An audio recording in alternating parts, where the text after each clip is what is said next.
जो यहाँ मौजूद हैं, आपके हम कुछ सवाल लेने की कोशिश करेंगे।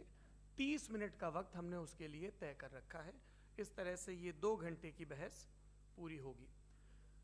2-3 बुनियादी बातें हैं जिनका हमें ध्यान रखना है। किसी भी किस्म की नारेबाजी में हमें शरीक नहीं होना है।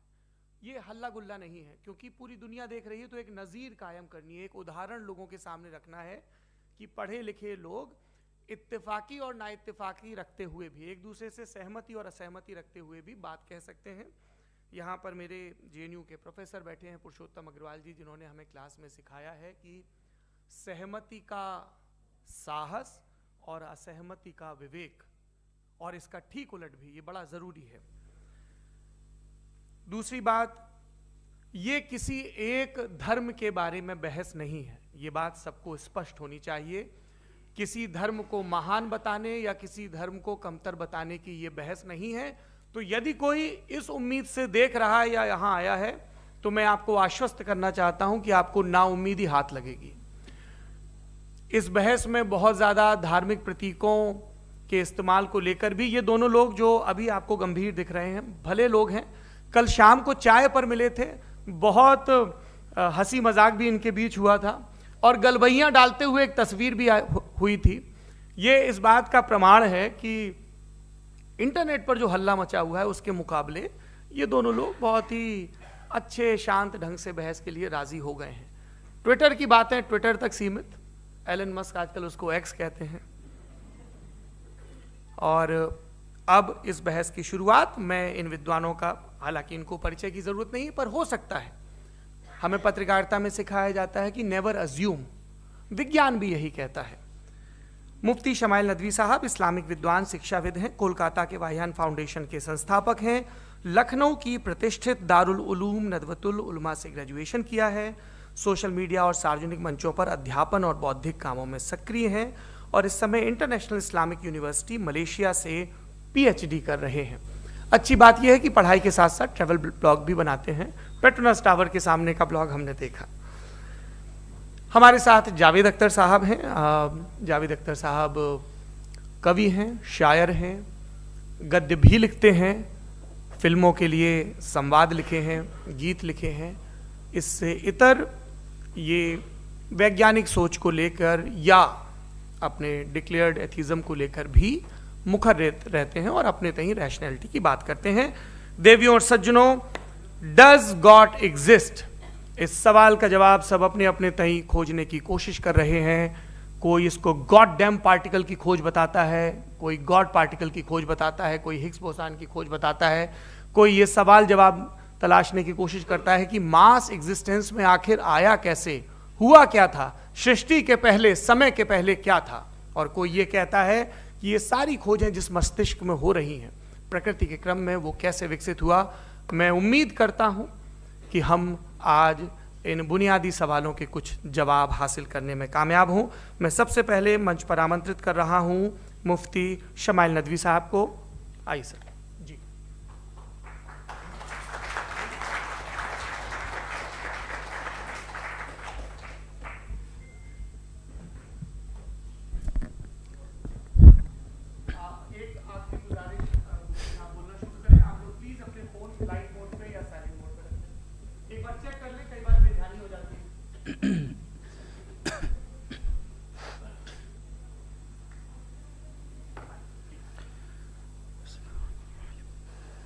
तमाम तारीफ़ें उस क्रिएटर के लिए जिसने इस यूनिवर्स को एक मकसद के तहत पैदा किया है।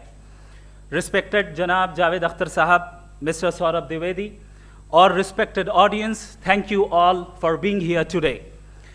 आज की डिबेट में चूंकि हम बात करने वाले हैं डज गॉड एग्जिस्ट के टॉपिक पर, तो ये एक ऐसा टॉपिक है जिसके मुताल्लिक कोई भी डिसीजन लेने के लिए अलग अलग स्टैंडर्ड्स हो सकते हैं।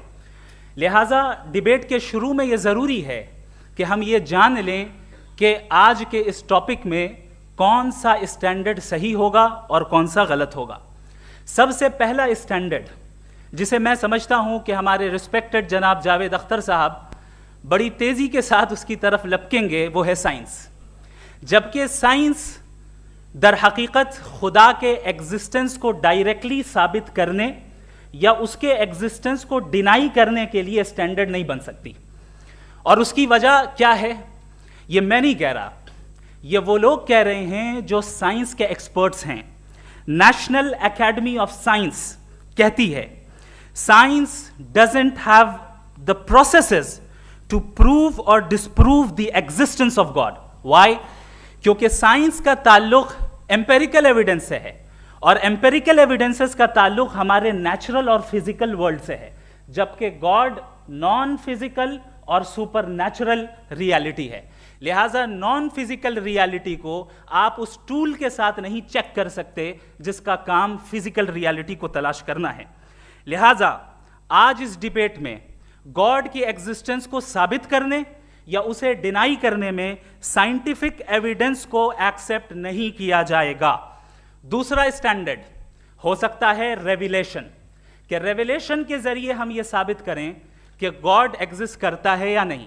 लेकिन यह स्टैंडर्ड भी आज इररेलेवेंट है। क्यों? क्योंकि रेविलेशन मेरे नजदीक सोर्स ऑफ नॉलेज है, वैलिड सोर्स ऑफ नॉलेज है, लेकिन हमारे जावेद अख्तर साहब के नजदीक ये वैलिड सोर्स ऑफ नॉलेज नहीं है। लिहाजा आज की डिबेट में मैं एक भी एविडेंस किसी भी मजहबी स्क्रिप्चर से नहीं दूंगा, ताकि जावेद अख्तर साहब के लिए वो अनएक्सेप्टेबल ना हो। तीसरा जो मेयार हो सकता है वो है ऑब्जर्वेशन, कि भाई कोई कहे कि हमें खुदा दिखाओ, अगर है तो दिखाओ, या ये कि खुदा के एग्जिस्टेंस पर एम्पेरिकल एविडेंस दो, तो ये है दर हकीकत गलत टूल का इस्तेमाल करना। ये ऐसा ही है कि जावेद साहब मुझसे ये मुतालबा करें कि मुफ्ती साहब आप मेटल डिटेक्टर के जरिए प्लास्टिक डिटेक्ट करके दिखाएं। अब चूंकि प्लास्टिक डिटेक्ट नहीं हो पा रही है, लिहाजा plastic does not exist. No, you are using the wrong tool. इस टूल से प्लास्टिक को डिटेक्ट नहीं किया जाता। लिहाजा मैं समझता हूं कि गॉड के एग्जिस्टेंस पर एम्पेरिकल एविडेंस का मुतालबा करना एक बचकाना मुतालबा है, और हमारे रिस्पेक्टेड जनाब जावेद अख्तर साहब इस स्टेज से अब बहुत आगे निकल चुके हैं। अब बचता है एक ही स्टैंडर्ड, और वो स्टैंडर्ड है अक्ल, लॉजिक, रीजनिंग।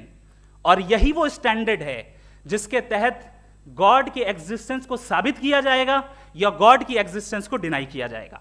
लेकिन चूंकि ये बहुत इंपॉर्टेंट और सेंसिटिव टॉपिक है, इसलिए लॉजिकल आर्ग्यूमेंट भी ऐसा होना चाहिए जो डेफिनेटिव हो, इनडेफिनेटिव ना हो, जो 2 और 2 4 की तरह बिल्कुल वाजे हो, जिसे लॉजिकली रिजेक्ट करना पॉसिबल नहीं हो। फॉर एग्जाम्पल हम कहें हमारे रिस्पेक्टेड मिस्टर सौरभ साहब, ये एक इंसान है और तमाम इंसान कॉन्शियस बीइंग है, लिहाजा नतीजा क्या निकला, हमारे सौरभ साहब भी कॉन्शियस बीइंग है। क्या ये इनडेफिनेट आर्ग्यूमेंट है या डेफिनेट आर्ग्यूमेंट है? ये डेफिनेट आर्ग्यूमेंट है। ये 2 और 2 की तरह वाजे है, इसमें किसी तरह जो है लॉजिकली इसको रिजेक्ट नहीं किया जा सकता। तो अगर आज हमारे जावेद अख्तर साहब ऐसी कोई अकली दलील और लॉजिकल एविडेंस दें खुदा के ना होने पर जो डेफिनेट भी हो, तो मैं ये ऐलान करता हूं कि यकीनन मैं उस एविडेंस को कबूल करूंगा और उस पर गौर करूंगा। लेकिन साथ में यह भी ऐलान कर देता हूं प्रेडिक्शन के तौर पर कि ऐसा कोई डेफिनेट आर्ग्यूमेंट कोई नहीं पेश कर सकता। दलील हम देंगे और डेफिनेटिव दलील देंगे, लॉजिकल दलील देंगे, ऐसी दलील देंगे जो एंटायर एथिस्टिक वर्ल्ड उसे रेफ्यूट नहीं कर सकती। चलें अब हम एक एग्जाम्पल सोचते हैं, एक सिनेरियो, सिंपल सिनेरियो, तमाम ऑडियंस से गुजारिश है, हम और आप एक आइसोलेटेड आइलैंड पर हैं, ऐसा आइलैंड जहां पे हमसे पहले कोई कभी नहीं गया। चलते चलते आपके सामने अचानक आपने देखा एक पिंक कलर की बॉल पड़ी हुई है। सबसे पहला सवाल आपके जहन में क्या आएगा कि ये बॉल यहां क्यों आई, कैसे आई, ये पिंक कलर की ही क्यों है, कोई और कलर भी हो सकता था, ये इसी शेप में क्यों है, कोई और शेप भी हो सकता था। नेचुरली आप इस तरफ पहुंचेंगे कि कोई ना कोई है जिसने इन स्पेसिफिक प्रॉपर्टीज के साथ इस बॉल को बनाया है और यहां पे रखा है। चूंकि आप जानते हैं कि ये जो बॉल है इसका एग्जिस्ट करना जरूरी नहीं है, ये एग्जिस्ट कर भी सकती थी, नहीं भी कर सकती थी, और एग्जिस्ट करना ही था तो किसी और फॉर्म में करती, किसी और कलर में करती। अब आप इस बॉल को एक्सपैंड करते चले जाएं, एक्सपैंड करते चले जाएं, एक्सपैंड करते चले जाएं, यहां तक कि ये बॉल यूनिवर्स के साइज की हो जाए। बताइए कि क्या साइज के बढ़ जाने से सवाल बदल जाएगा? हरगिज नहीं बदलेगा। अभी भी सवाल रहेगा ये यूनिवर्स कहां से आया, इन स्पेसिफिक प्रॉपर्टीज के साथ कहां से आया, क्यों आया, किसने बनाया, यह सवाल उस वक्त भी वैलिड रहेगा। लेकिन यह सवाल अगर हम जनाब जावेद अख्तर साहब से करें तो चूंकि इनका वर्ल्ड व्यू एथिस्टिक है, और सिर्फ इनका नहीं, मतलब जितने भी एथिस्ट हैं और एथिस्टिक वर्ल्ड व्यू को रखने वाले से अगर आप ये सवाल करें कि ये यूनिवर्स कहां से आया, तो इनका जवाब या तो आर्ग्यूमेंट फ्रॉम इग्नोरेंस होगा या डॉगमेटिक होगा। या तो ये कहेंगे कि मुझे नहीं पता कि ये कहां से आया, लिहाजा गॉड डज नॉट एग्जिस्ट, ये आर्ग्यूमेंट फ्रॉम इग्नोरेंस है। या ये कहेंगे कि ये यूनिवर्स खुद ब खुद बन गया, इसका मतलब ये है कि उस बॉल को भी खुद ब खुद बन जाना चाहिए, लेकिन बॉल के ताल्लुक से ये एक्सप्लेनेशन एक्सेप्ट नहीं की जाएगी कि ये खुद ब खुद बन गई, लेकिन यूनिवर्स के ताल्लुक से कर दिया जाएगा। इसे हम दूसरे अल्फाज में डॉगमा भी कह सकते हैं। दूसरी चीज, हमारे जावेद अख्तर साहब जरूर गॉड ऑफ गैप्स की मिसाल भी जरूर देंगे, और मिसाल देंगे कि पहले ज़माने में बिजलियां कड़कती थी तो लोगों ने किसी एक खुदा की तरफ, और बारिश होती थी तो दूसरे खुदा की तरफ मंसूब कर दिया, उनके पास दलील नहीं थी। यह हमारा वर्ल्ड व्यू है ही नहीं, यह हमारा वर्ल्ड व्यू है ही नहीं, क्योंकि नेचुरल फिनोमेना के प्रोसेस की इंटरप्रिटेशन को जान लेने से यह कहां से साबित हो गया कि गॉड एग्जिस्ट नहीं करता है। इस पर मैं इंशाअल्लाह अभी आगे बात करूंगा। आप हजरात ये भी देखेंगे, और मैं ये एक्सपेक्ट करता हूं कि हमारे रिस्पेक्टेड जनाब जावेद अख्तर साहब जरूर इमोशनल आर्ग्यूमेंट्स भी देंगे, जो कि एक लॉजिकल फेलेसी है जब बात आती है ट्रुथ को डिसाइड करने में। क्यों? मिसाल के तौर पर वो कहेंगे कि अगर गॉड है तो ईविल क्यों एग्जिस्ट करता है, जबकि मैं कहता हूं ईविल का एग्जिस्ट करना गॉड के एग्जिस्ट करने की दलील है, उसके खिलाफ नहीं है। चूंकि अगर गॉड है तो हम सब उसके सामने अकाउंटेबल हैं, और अगर हम अकाउंटेबल हैं तो अकाउंटेबिलिटी के लिए ईविल का मौजूद होना जरूरी है, उसके बगैर हम अकाउंटेबल नहीं हो सकते। और अगर हम अकाउंटेबल नहीं हैं तो हम जनाब जावेद अख्तर साहब से पूछेंगे कि आप बताएं कि फिर सफरिंग इस दुनिया में क्यों है? अगर खुदा नहीं है तो सफरिंग क्यों है? और उन लोगों के जज्बे का क्या जिनके अंदर सफरिंग के बाद इंतकाम लेने का जज्बा पाया जाता है और वो इस दुनिया से ऐसे ही चले गए, क्या उनकी सारी तकलीफें बेकार चली जाएंगी? अब आ जाएं उसी एग्जाम्पल की तरफ कि बॉल, मुझसे अगर कोई पूछे इस बॉल को किसने बनाया और या इस एक्सपेंडेड बॉल को किसने बनाया, मैं कहूंगा कि चूंकि ये यूनिवर्स और इस यूनिवर्स की तमाम चीजें कॉन्टिंजेंट हैं। कॉन्टिंजेंट होने का मतलब ये होता है कि जो अपने एग्जिस्टेंस पे किसी के ऊपर डिपेंड करती हो, तो जाहिर है ये यूनिवर्स कॉन्टिंजेंट है। और अगर कोई चीज कॉन्टिंजेंट नहीं है तो मैं रिक्वेस्ट करूंगा कि मुझे दिखा दें कि कौन सी चीज यूनिवर्स में कॉन्टिंजेंट नहीं है, हम भी जरा गौर कर लें और हम भी देख लें।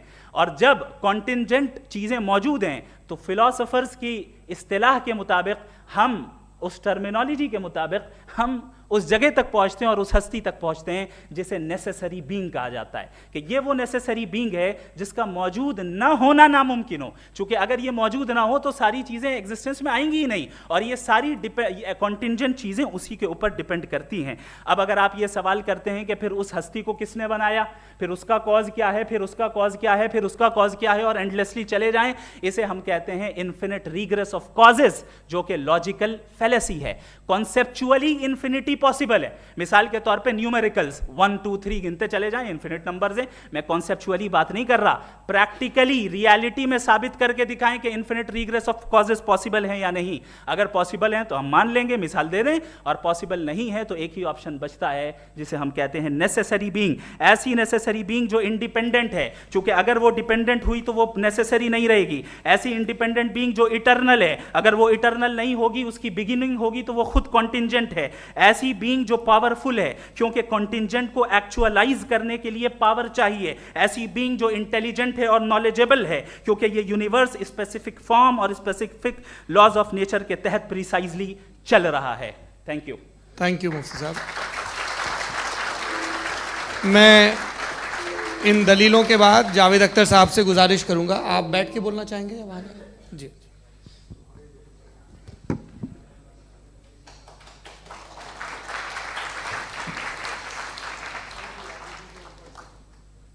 पहले तो मैं मुफ्ती साहब को एक अच्छी खबर देना चाहूँगा कि मेरी नॉलेज साइंस के बारे में बड़ी मामूली है, तो आप फिक्र ना करें उसकी, लेकिन कुछ कॉमन सेंस है मुझ में। देखिए, ये खुदा का तस्वुर कोई नया तस्वुर नहीं है, ये सदियों से रहा है। ये कुछ रिलीजन 3000 साल पुराने होंगे, 4000 साल पुराने होंगे, लेकिन इंसान कोई 10,000 12,000 साल से एग्जिस्ट करता है होमो सेपियन की शक्ल में, और हमेशा कुछ ना कुछ मज़हब रहे। ये मज़हब जाहिलों के नहीं थे, ये मज़हब एक ऐसी ग्रीक सोसाइटी के थे जहाँ बड़े बड़े फिलोसफर्स पैदा हुए। ये मज़हब इजिप्शियंस के थे जिन्होंने पिरामिड्स बनाए थे। ये रोमन्स के थे कि जिनका आर्किटेक्चर और सेनेट यानी पहली बुनियाद डेमोक्रेसी की, लिमिटेड थी मगर डेमोक्रेसी थी, ये उन लोगों ने किए थे। तो इनका जो जुपिटर था, रा था, ज़्यूस था, उन्हें उस पर इतना ही एतमाद था जितना आज किसी मजहबी आदमी को अपने खुदा पे होगा। क्रिश्चियनिटी आने से पहले यूरोप में एक मज़हब था जर्मेनिक रिलीजन, उसका एक खुदा था, उसकी एक बीवी थी, उसके 2 बेटे थे, एक बेटी थी। फिर जर्मनी में जब यूरोप में क्रिश्चियनिटी आई तो वो खुदा, उसकी बीवी और पूरे ख़ानदान चला गया। तो हमने, अगर हम हिस्ट्री देखें तो खुदा जो हैं वो ज़्यादातर फ़ानी है, वो हमेशा रहे नहीं। और वो जो लोग इन्हें मानते थे उनको आप कहें वो तो जाहिल थे, उन्हें तो कुछ पता ही नहीं था, ऐसा नहीं है। वो अपने वक्त में बड़े काबिल लोग थे और अपने वक्त में उन्होंने बड़े बड़े काम किए हैं, फिलोसफर्स थे, साइंटिस्ट थे। लेकिन उनका मज़हब कहाँ गया, उनके खुदा कहाँ गए? आज जो खुदा हैं दुनिया में लोग उन्हें मानते हैं। आपको क्या मालूम कि कितने बरसों के बाद क्या होने वाला है? हम यूरोप में देखते हैं तो चर्च खाली हैं। तो वक्त के साथ चीज़ें बदलती हैं। जहाँ तक इसका ताल्लुक़ है मज़हबों का, हर मज़हब आपसे एक चीज़ मांगता है, फेथ। ये फेथ क्या चीज़ होती है? What is the difference between faith and belief? ये तो बहुत ही अहमकाना बात होगी कि कोई आदमी कहे साहब अगर खुदा है तो मुझे दिखाइए। ये तो जाहिलाना बात हुई। मैंने तो नॉर्थ पोल नहीं देखा है मगर मैं मानता हूँ कि नॉर्थ पोल है। मैं क्यों मानता हूँ? इसलिए कि अगर ये दुनिया राउंड है तो उसका कोई टॉप होगा। कुछ लोग हैं जो वहाँ गए भी हैं, कॉमन सेंस कहता है कि ऐसा होगा, सबूत है, गवाह है, रीज़न है। तो ये मेरा फेथ नहीं है। तो फेथ में और बिलीफ में डिफरेंस क्या है? जो मज़हब मांगता है आपसे, हर मज़हब फेथ मांगता है। फेथ का मतलब ये है कि ना कोई गवाह हो, ना कोई सबूत हो, ना कोई रैशनल हो, ना कोई लॉजिक हो, ना कोई प्रूफ हो, मगर तुम एक बात को मानो। ये है फेथ। वरना बिलीफ होता। अगर इसमें कुछ भी सबूत होते, गवाह होते, तो फिर इसे आप बिलीफ कहते हैं। जैसे मेरा बिलीफ है कि नॉर्थ पोल है, मेरा फेथ थोड़ी है। फेथ इन तमाम शर्तों को रद्द करता है। तो फिर स्टुपिडिटी क्या है? अगर मैं एक बात ऐसी मानूं जिसकी ना कोई लॉजिक है, ना कोई रैशनल है, ना कोई प्रूफ है, ना कोई गवाह है, ना कोई सबूत है, और मैं उसे मानूं, तो ये स्टुपिडिटी हुई। इसे ही भाई कल को मैं यकीन कर लूं कि एलॉन मस्क जो है मेरा भाई है, तो मुझे इंतहाई खुशी होगी, सुकून भी बहुत मिलेगा मुझे। लेकिन और कहे भाई क्यों मानते हो, क्या सबूत है? भाई वो तो अमेरिकन है और तुम तो इंडियन हो, वो तो नस्ल अलग है, तुम्हें कभी मिले भी नहीं। साहब देखिए मेरा फेथ है, इस पर बात न किया। फेथ का मतलब ही यह है कि आप प्रूव नहीं कर सकते। अगर आप प्रूव कर सकते हो तो फेथ की ज़रूरत ही नहीं, फिर तो आप बात करेंगे, आप कितनी बहस कर लीजिए। अल्टीमेटली दुनिया का हर मज़हब फेथ पे टिका है, और फेथ का मतलब है एक ऐसा यकीन जिसका कोई सबूत, कोई गवाह, कोई रैशनल नहीं। अब आप ये कहें, क्या आप ये क्यों कह रहे हैं कि साहब ये कायनात किसने बनाई? कमाल ये है कि आपने बताया कि एक आइलैंड पर गए और एक बॉल देखी। आपने ये नहीं कहा कि आइलैंड किसने बनाया, आपको सिर्फ बॉल पे हैरत हुई। हमने आइलैंड पे हमने हैरत नहीं की, होते हैं आइलैंड। इसी तरह ये आइलैंड है, सितारे, ये गैलेक्सीज, ये सब आइलैंड हैं खला में। हम उन्हें टेकन फॉर ग्रांटेड लेते हैं, हम पूछते नहीं किसने बनाए। आपने जजीरे के बारे में भी नहीं पूछा है। मेरी पैदाइश कैसे हुई? क्या मैं प्लान्ड पैदा हुआ था?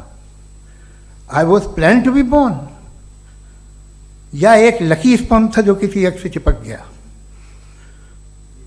मेरी पैदाइश रैंडम है। रैंडम। और इंसाफ जिसे आप कहते हैं, इंसाफ का तो नेचर से कोई वास्ता ही नहीं है। जो आप कहते हैं कि एक दिन इंसाफ मिलेगा, इंसाफ is a human concept, nature में कोई इंसाफ नहीं। अगर शेर हिरन को खा जाता है तो उसे कोई सजा नहीं मिलती। अगर एक आंधी आती है और हरे भरे पेड़ों को उखाड़ के फेंक देती है तो आंधियों की जेल नहीं होती है। नेचर में इंसाफ नहीं, इसलिए मुझे नेचर को इंसाफ की जरूरत भी नहीं। नेचर तमाम एक है। अब हम कहें कि साहब ये देखिए जो मैंने खाना खाया था ये मेरी आंख तो नहीं यूं कर दिया उसे तो इसे सजा मिलनी नहीं, वो सिस्टम है, ऐसे ही चल रहा है। नेचर बगैर इंसाफ के है। इंसाफ इज अ ह्यूमन कॉन्सेप्ट। तो जो आपसे कहता है कि मैं तुम्हें इंसाफ दूंगा वो इंसानी जहन की पैदावार है। ये नेचुरल है ही नहीं, ये आसमानी है ही नहीं। नेचर का तसव्वुर, इंसाफ का तसव्वुर। भाई आप साथ मिलते हैं, अब आप लेफ्ट हैंड ड्राइव करते हैं, ये क्या है? तमाम सच, तमाम नेकी, तमाम शराफत लेफ्ट हैंड ड्राइव है। वरना क्या होगा, या तो आप क्रॉस कर देंगे, आपका एक्सीडेंट हो जाएगा, या आप किसी को मार देंगे, या ट्रैफिक जैम हो जाएगा। झूठ, बेईमानी, रिश्वतखोरी, ये तमाम जो है driving on the wrong side है। इसके ऊपर कुछ नहीं। ये तो हमने बनाया, जैसे हमने लेफ्ट हैंड ड्राइव बनाई है।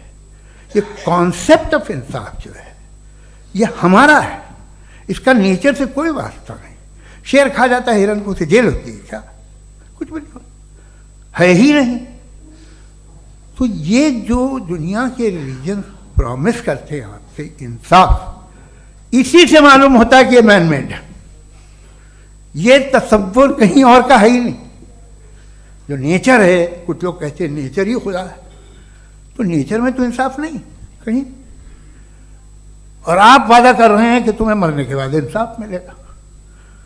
मुझे अगर मिलेगा तो मैं बहुत खुश हूँगा, लेकिन मैं यकीन नहीं कर पाता हूँ, इसलिए कि मैं फेथ नहीं पैदा कर सकता। The very fact that religions demand faith, इसका मतलब है कि उनके पास जस्टिफिकेशन नहीं है।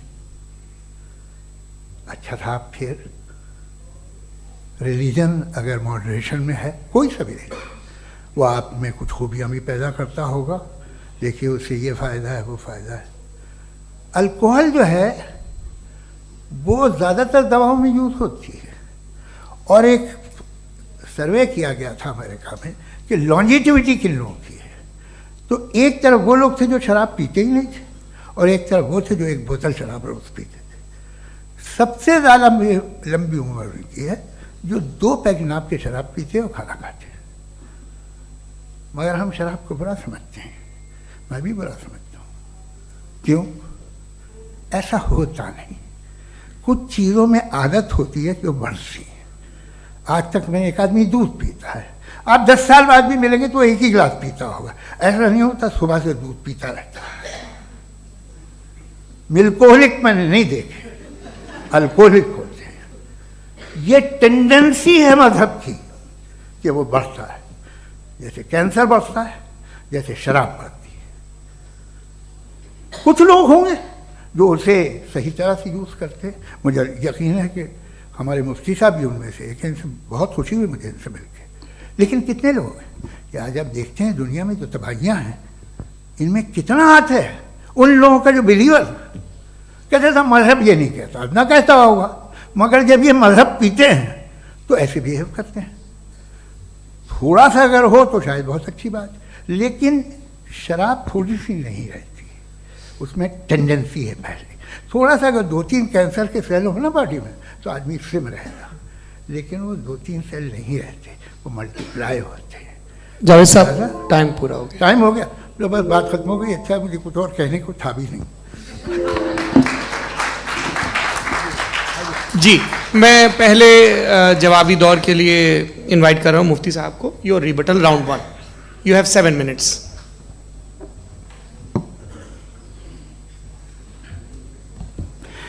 Thank you very much Javed साहब। आपकी बात को सुनकर बड़े महजूज हुए हम लोग। महजूज, do you understand? We enjoyed.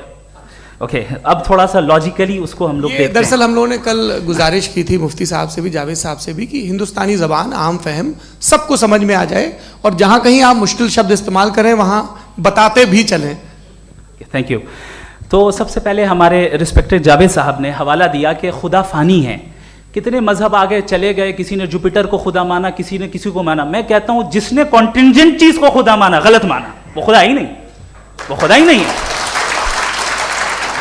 हम तो नेसेसरी बीइंग को साबित करने बैठे हैं, वो नेसेसरी कॉज जो इटरनल है, जो अबदी भी है और अजली भी है, हम किसी और को साबित करने नहीं बैठे। दूसरी चीज उन्होंने कहा कि फेथ एंड बिलीफ, ये एक ऐसी डेफिनेशन है फेथ की जो इन्होंने पहली मर्तबा पेश की है, या माफ कीजिएगा इन्होंने पहली मर्तबा पेश नहीं की है, रिचर्ड डॉकिंस ने पहली मर्तबा पेश की है। मुझे मालूम है ये सोर्स कहां से है। एपिस्टेमोलॉजिकली फेथ और बिलीफ का फर्क आप इस तरह नहीं कर सकते सर। फेथ सही भी होता है, गलत भी होता है, बिलीफ सही भी होता है, गलत भी होता है। जो लॉजिक, रीजन और एविडेंस से बैक्ड होगा वो फेथ सही होगा। और आप जिस फेथ की बात कर रहे हैं कि इलॉजिकल है और उसके पीछे नहीं है, तो we are on the same page. हम नहीं मानते उस फेथ को, जो फेथ ऐसा हो जिसके पीछे कोई लॉजिक ना हो, एविडेंस ना हो, हम नहीं मानते। हम तो उस फेथ के कायल हैं जिसके पीछे लॉजिक हो और एविडेंस हो। तो बिलीफ सही भी होता है, गलत भी होता है, फेथ भी सही होता है और गलत भी होता है। तो आज फेथ और बिलीफ के डिफरेंस पे बात नहीं हो रही है। आज आप चाहे फेथ एक्सेप्ट कर लें या बिलीफ एक्सेप्ट कर लें, आज ये बात होगी कि ट्रूथ क्या है, चाहे ट्रू बिलीफ सही है या ट्रू फेथ सही है, और फॉल्स फेथ क्या है और फॉल्स बिलीफ क्या है, बात इस पे हो रही है। दूसरी चीज इन्होंने पूछा स्टुपिडिटी फिर क्या है। अगर फेथ रिलीजन स्टुपिडिटी नहीं है तो और क्या है? चूंकि फेथ का मुतालबा करते हैं तो स्टुपिडिटी क्या है? मैं कहता हूं स्टुपिडिटी एथिज्म है। उसकी वजह यह है कि आप एक सड़क पे जा रहे हो और आप किसी गार्डन में जाएं और देखें वहां लिखा है फूलों के साथ I love Javed Akhtar, and I really do, I love you sir. So जब आप वहां पर पहुंचे तो वहां पहुंचकर अब ये बताएं, क्या आप ये कहेंगे वाह व्हाट अ नेचुरल सिलेक्शन? ये क्या नेचुरल सिलेक्शन है? नहीं, ये प्रिसाइजली डिजाइंड है, इसके पीछे डिजाइनर है। लिहाजा अगर कोई एक ऐसी कॉमन सेंस की बात को कबूल नहीं कर रहा है कि यूनिवर्स जो इतने प्रिसाइजली काम कर रहा है, हम कह दें कि खुद ब खुद बन गई, मैं समझता हूं इससे बड़ी स्टुपिडिटी और कुछ नहीं है। ये इरैशनल चीज है। फिर हमारे सर ने कहा कि आपने बॉल पे फोकस किया, आइलैंड पे फोकस नहीं किया। अरे आइलैंड को किसने बनाया यही समझाने के लिए तो बॉल की मिसाल दे रहा हूं। और बॉल भी कॉन्टिंजेंट है, आइलैंड भी कॉन्टिंजेंट है, दोनों नेसेसरी बीइंग का मुतालबा करते हैं। आगे इन्होंने कहा कि नेचर में कोई इंसाफ नहीं है। हम डिसाइड करते हैं कि मोरालिटी क्या होती है, इंसाफ क्या होता है। हम डिसाइड करते हैं, जैसे ड्राइविंग सीट में ट्रैफिक वाला, ये तो किसी खुदा ने नहीं कहा, ये है, इसे कहते हैं फॉल्स इक्विवेलेंस। ये एक लॉजिकल फेलेसी है। आपने जो है मिसाल दी ड्राइविंग की और ट्रैफिक की, ये सब्जेक्टिव मोरालिटी है। आप सब्जेक्टिव मोरालिटी को मिसाल बनाकर ऑब्जेक्टिव मोरालिटी के ऊपर नहीं थोप सकते। इंसाफ की ऑब्जेक्टिव मोरालिटी है। अगर आप ये कहते हैं कि नेचर में इंसाफ नहीं है तो इंसाफ का न होना ये नेचुरल हुआ, तो फिर नेचर को नेचर रहने दे। क्यों हम इतना स्ट्राइव कर रहे हैं दुनिया में इंसाफ लाने के लिए? ये तो इलॉजिकल बात है, इरैशनल बात है। इसलिए बहुत सी चीजें ऐसी हैं जो ऑब्जेक्टिवली जो है इविल या गुड हैं, और बहुत सी चीजें ऐसी हैं जो सब्जेक्टिवली हैं। सब्जेक्टिवली जो मोरल होता है या इमोरल होता है उसको हम सोशल कंसेंसस से या पर्सनल प्रेफरेंस से डिसाइड करते हैं। लेकिन जो ऑब्जेक्टिव मोरालिटी है, जिसमें इंसाफ आया, जो इन्होंने बार बार रिपीट किया, ये ऑब्जेक्टिव है, सब्जेक्टिव नहीं है। अगर आप कहते हैं ये सब्जेक्टिव है तो मेरा सवाल आपसे ये है, क्या सोशल कंसेंसस के जरिए अगर जुल्म को सही करार दे दिया जाएगा तो आप जुल्म को जस्टिफाई करेंगे? दूसरी चीज इन्होंने यह कहा कि 2 पैक शराब पी लें तो वो उतने पे नहीं रहता, बढ़ जाता है। यही मामला मजहब के साथ है। 2 पैक आप पी लें बढ़ेगा। तो ये एक ऐसी मिसाल है, इसको कहीं भी फिट कर लें कि आप एथिज्म पे जब फिट करें, जब आप 2 पैक एथिज्म का लेंगे ना तो वो बढ़ बढ़ के नॉर्थ कोरिया बनेगा। Thank you.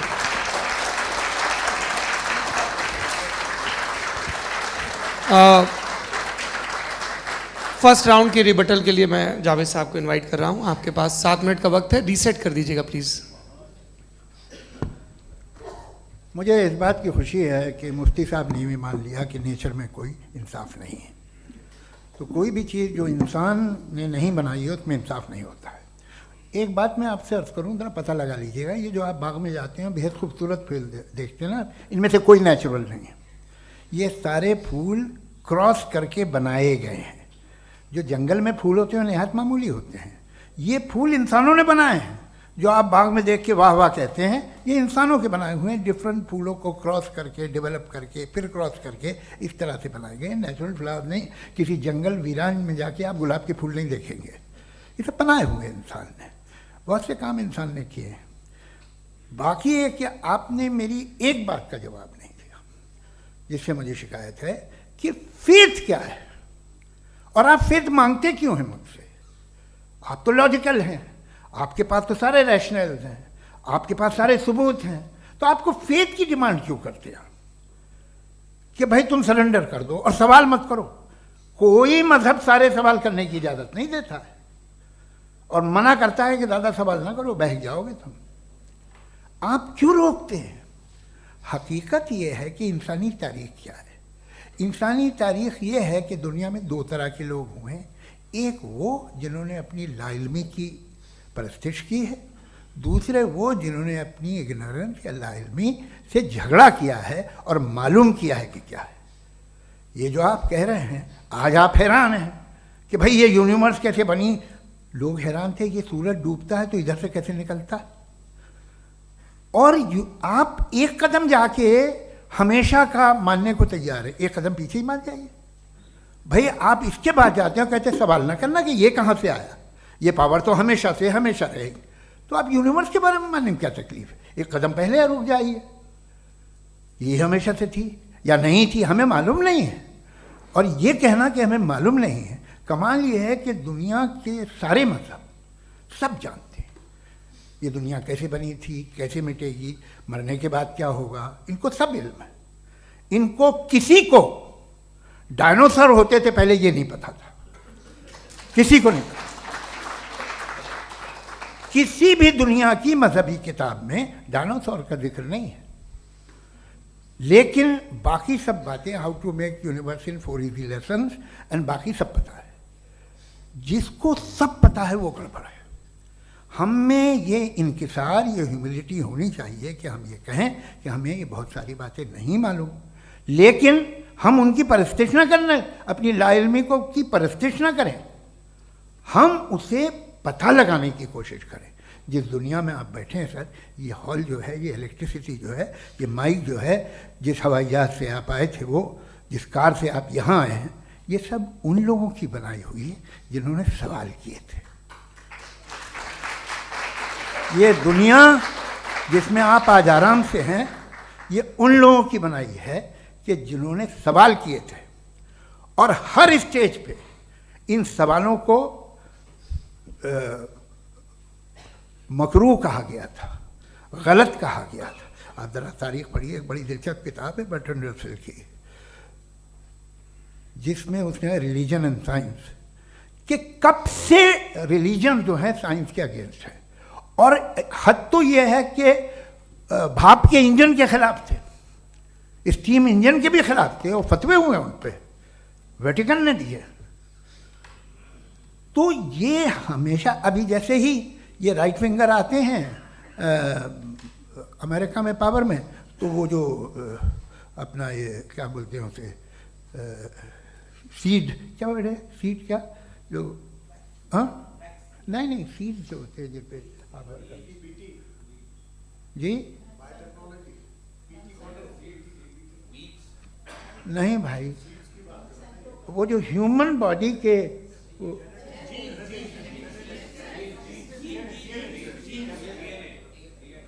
उस पर रिसर्च बंद हो जाती है, रिपब्लिकन नहीं करने देते।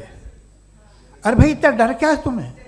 एक ज़माने में बहुत नाराज़ थे ये सारे मजहबी लोग कि ये इंसान तो इंसान बनाने की कोशिश कर रहा है। आपको क्या तकलीफ भाई, बना ले तो बना लेने दो, ये खौफ क्या है? और ये सब आज जो आप कह कर रहे हैं नामुमकिन है, ये कैसे हुआ? मुझे एक किस्सा याद आता है। जब मैं 6ठी क्लास में था तो मैं मैथमेटिक्स में बहुत वीक था, तो एक टीचर रख दिया गया, उसने 1 2 3 4 5 6 7 को सिखा दिया मुझे।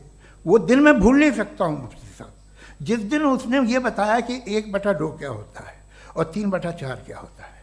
मुझे ऐसा लगा कि मेरा सर बीच से फट जाएगा। यह आदमी कह रहा है कि जो दीवार के अंदर जाओ वॉक करते हुए। आज हंसता हूँ मैं इस बात पे। तो आज जो बातें आपके जहन से बिल्कुल परे हैं और आप हैरान होते उन्हें देख के, एक वक्त आएगा कि मामूली लगेंगे। और हुआ है, आपकी इंसानी तारीख ही है। इतनी जल्दी सारे फैसले आप मत कर लीजिए, थोड़ा ये ह्यूमिलिटी रखिए कि भाई ये हमें नहीं मालूम। ये कहने में क्या है, ये यूनिवर्स कहाँ तक फैली, ये कब से है और कब तक रहेगी, हमें नहीं मालूम। आपने फैसला कर लिया कब बनी। ये आपके हिसाब से कोई 14 बिलियन ईयर बनी जो समझा जाता है। उससे पहले हजारों करोड़ों अरबों साल तक खुदा बैठा क्या कर रहा था? खामोश बैठा था, ऐसे ही जमाइयाँ ले रहा था। फिर उसे आइडिया आया, यार एक काम करते, वक्त अच्छा गुजर जाएगा, यूनिवर्स बनाते। सोचिए, वो तो हमेशा से है ना, मगर यूनिवर्स हमेशा से नहीं है, ये तो बनाई गई है। और उससे पहले क्या था, इनका क्या काम था? कैसी बात है, ये बड़ा आसान है। जो बात हमें आज धीरे धीरे पता चली है, बरसों 2000 और 2500 साल पहले आपको किसी ने बता दिया कि क्या था, आप मान गए, और तब से वही मान रहे हैं जो 2500 साल पहले कहा गया था। सब कुछ बदल गया है, सॉल्व हो रही हैं चीज़ें। अभी साइंस बिल्कुल दावा नहीं करती, या कोई फिलोसफर ये दावा नहीं करता कि हमें सब मालूम, बल्कि वो कहता है कि हमें जितना मालूम होता है उससे ये मालूम होता है कि हमें कितना कम मालूम। तो हम अपनी जहालत से लड़ें, उसकी परस्तिश न करें। जी, टाइम है। Thank you so much. मैं तर्कों की श्रृंखला में राउंड 2 के लिए मुफ्ती साहब को आमंत्रित कर रहा हूँ। आपके पास एक बार फिर से 7 मिनट का वक्त है। शुक्रिया। जनाब जावेद अख्तर साहब कई मर्तबा दोहरा रहे हैं कि फेथ का मतलब बताइए, फेथ का मतलब बताइए। मैंने बता दिया, फेथ सही भी होता है, गलत भी होता है। और आज हम फेथ पे बात नहीं कर रहे, हम ट्रुथ और डज गॉड एग्जिस्ट पे बात कर रहे हैं। क्या डज गॉड एग्जिस्ट, ये ट्रुथ यानी गॉड है या नहीं है, इसमें से दोनों ट्रुथ क्या है। अब आप उसे फेथ कह लें, बिलीफ कह लें, नॉट माई बिजनेस। उसके बाद आपने कहा कि भाई सवाल करने से मजहब रोकता है। मैं कहता हूं जो रोकता है वो रोकता होगा, मैं नहीं रोकता, बल्कि सवाल करें, सवाल करना चाहिए। सवाल कर करके तो हम आगे बढ़ते हैं, तरक्की करते हैं, और इसीलिए मैं आज यहां पे आया हूं। लेकिन सवाल सिर्फ खुदा से नहीं होगा, आपसे भी होगा। सवाल एथिज्म से भी होगा, सवाल सिर्फ मजहब से नहीं होगा, सबसे होगा। और आज मैं सवाल करूंगा और उम्मीद है कि आप जवाब देंगे। अभी तक आपने वैसे कॉन्टिंजेंसी आर्गुमेंट का कोई जवाब नहीं दिया है। चलें, आपने कहा यूनिवर्स के बारे में इटर्नल क्यों नहीं बोल देते। ये चूंकि लॉजिकली पॉसिबल ही नहीं है कि यूनिवर्स इटर्नल हो। यूनिवर्स एक कॉन्टिंजेंट चीज है जो टाइम एंड स्पेस के पाबंद है, टाइम एंड स्पेस से बाउंड है। जो टाइम एंड स्पेस से बाउंड होगा वो कॉन्टिंजेंट होगा, जो कॉन्टिंजेंट होगा वो उसकी बिगिनिंग हुई होगी, जिसकी बिगिनिंग हुई होगी वो इटर्नल नहीं हो सकता। ये तो कॉमन सी बात है। आपने कहा कि किसी मजहबी किताब में डायनासोर का जिक्र नहीं है। अफसोस कि आज तक किसी मैथमेटिक्स के किताब में मुझे डायनासोर का जिक्र नहीं मिला। तो इसका मतलब मैथमेटिक्स की किताब बेकार है? नहीं, उसका वो टॉपिक नहीं है। रेवलेशन का और मजहबी किताबों का टॉपिक ये नहीं है कि आपको आके बताए साइकिल कैसे बनाते हैं, या आकर ये बताएं कि जो है डायनासोर कब था। वो तो मोरालिटी सिखाने आया है, गॉड के बारे में बताने आया, नॉन फिजिकल रियलिटी की हकीकत को सिखाने के लिए आया। रिलीजियन साइंस को रोकता है? नहीं रोकता। अगर रोकता है तो गलत करता है। रिलीजियन साइंटिज्म को रोकता है, जिसमें हमारे जावेद साहब मुब्तला हैं। साइंस और साइंटिज्म में फर्क है। साइंटिज्म यह है कि आप समझें कि साइंस और साइंटिफिक मेथोडोलॉजी ये नॉलेज को हासिल करने का वाहिद सोर्स ऑफ नॉलेज है। यह है साइंटिज्म। हम इसे रिजेक्ट करते हैं।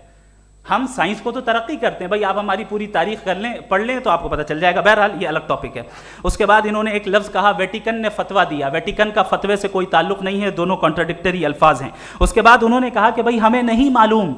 अगर नहीं मालूम तो क्लियरली कह देना कि नहीं मालूम है, इसमें क्या हरज है। तो वही तो मैं कह रहा हूं ना कि आप कह दें कि नहीं मालूम, लेकिन क्लेम क्यों कर रहे हैं कि गॉड एग्जिस्ट नहीं कर रहा है। आप कह दें नहीं मालूम है, हो सकता है हो सकता ना हो, लेकिन आप क्लेम कर रहे हैं। The moment you say God does not exist, this is a claim, and now the burden of proof is upon you too, जैसे हमारे ऊपर है। और क्यों है मैं बताता हूं, क्यों है ये भी मैं बताता हूं। फिलोसॉफिकली जो क्लेम होता है ना, सिर्फ ये नहीं होता कि इंसान कहे पॉजिटिव क्लेम करे और नेगेटिव क्लेम करे तो बर्डन ऑफ प्रूफ नहीं है। आप मिसाल के तौर पे मैं कहूं कि फुला उस कमरे में कोई नहीं है, मैंने एक नॉलेज का क्लेम किया है। उस कमरे में कोई नहीं है, मैंने एक नॉलेज का क्लेम किया। या तो मैं कहूं मुझे नहीं पता, हो भी सकता है नहीं भी हो सकता है, this is not a claim. लेकिन जब मैं कह रहा हूं कि वहां कोई नहीं है या मैं कह रहा हूं वहां कोई है, दोनों क्लेम है और दोनों के ऊपर बर्डन ऑफ प्रूफ है। हमारे ऊपर भी बर्डन ऑफ प्रूफ है, मैंने कंटिजेंसी आर्ग्यूमेंट दिया, इसे तोड़कर दिखाइए। आखिरी चीज, इन्होंने कहा कि खुदा दुनिया बनाने से पहले 150 साल पहले या करोड़ों साल पहले क्या कर रहा था। अरे हजरत, चलें बहरहाल मैं जवाब दे देता हूं, आप हमारे रिस्पेक्टेड पर्सनालिटी हैं, अगर आप नहीं होते तो मैं इसे एंटरटेन ही नहीं करता।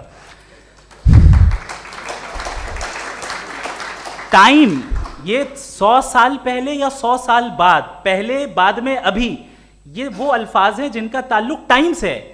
टाइम शुरू ही हुआ है यूनिवर्स की बिगिनिंग के बाद, तो उसके पहले खुदा क्या कर रहा था, सवाल इलॉजिकल है, ये फेलेसी है। यानी आप ये कह रहे हैं कि यूनिवर्स के बनने से पहले खुदा क्या कर रहा था, टाइम के बनने से पहले, पहले का ताल्लुक टाइम से, टाइम उस वक्त था ही नहीं, तो ये सवाल ही इनवैलिड है खुदा के ताल्लुक से।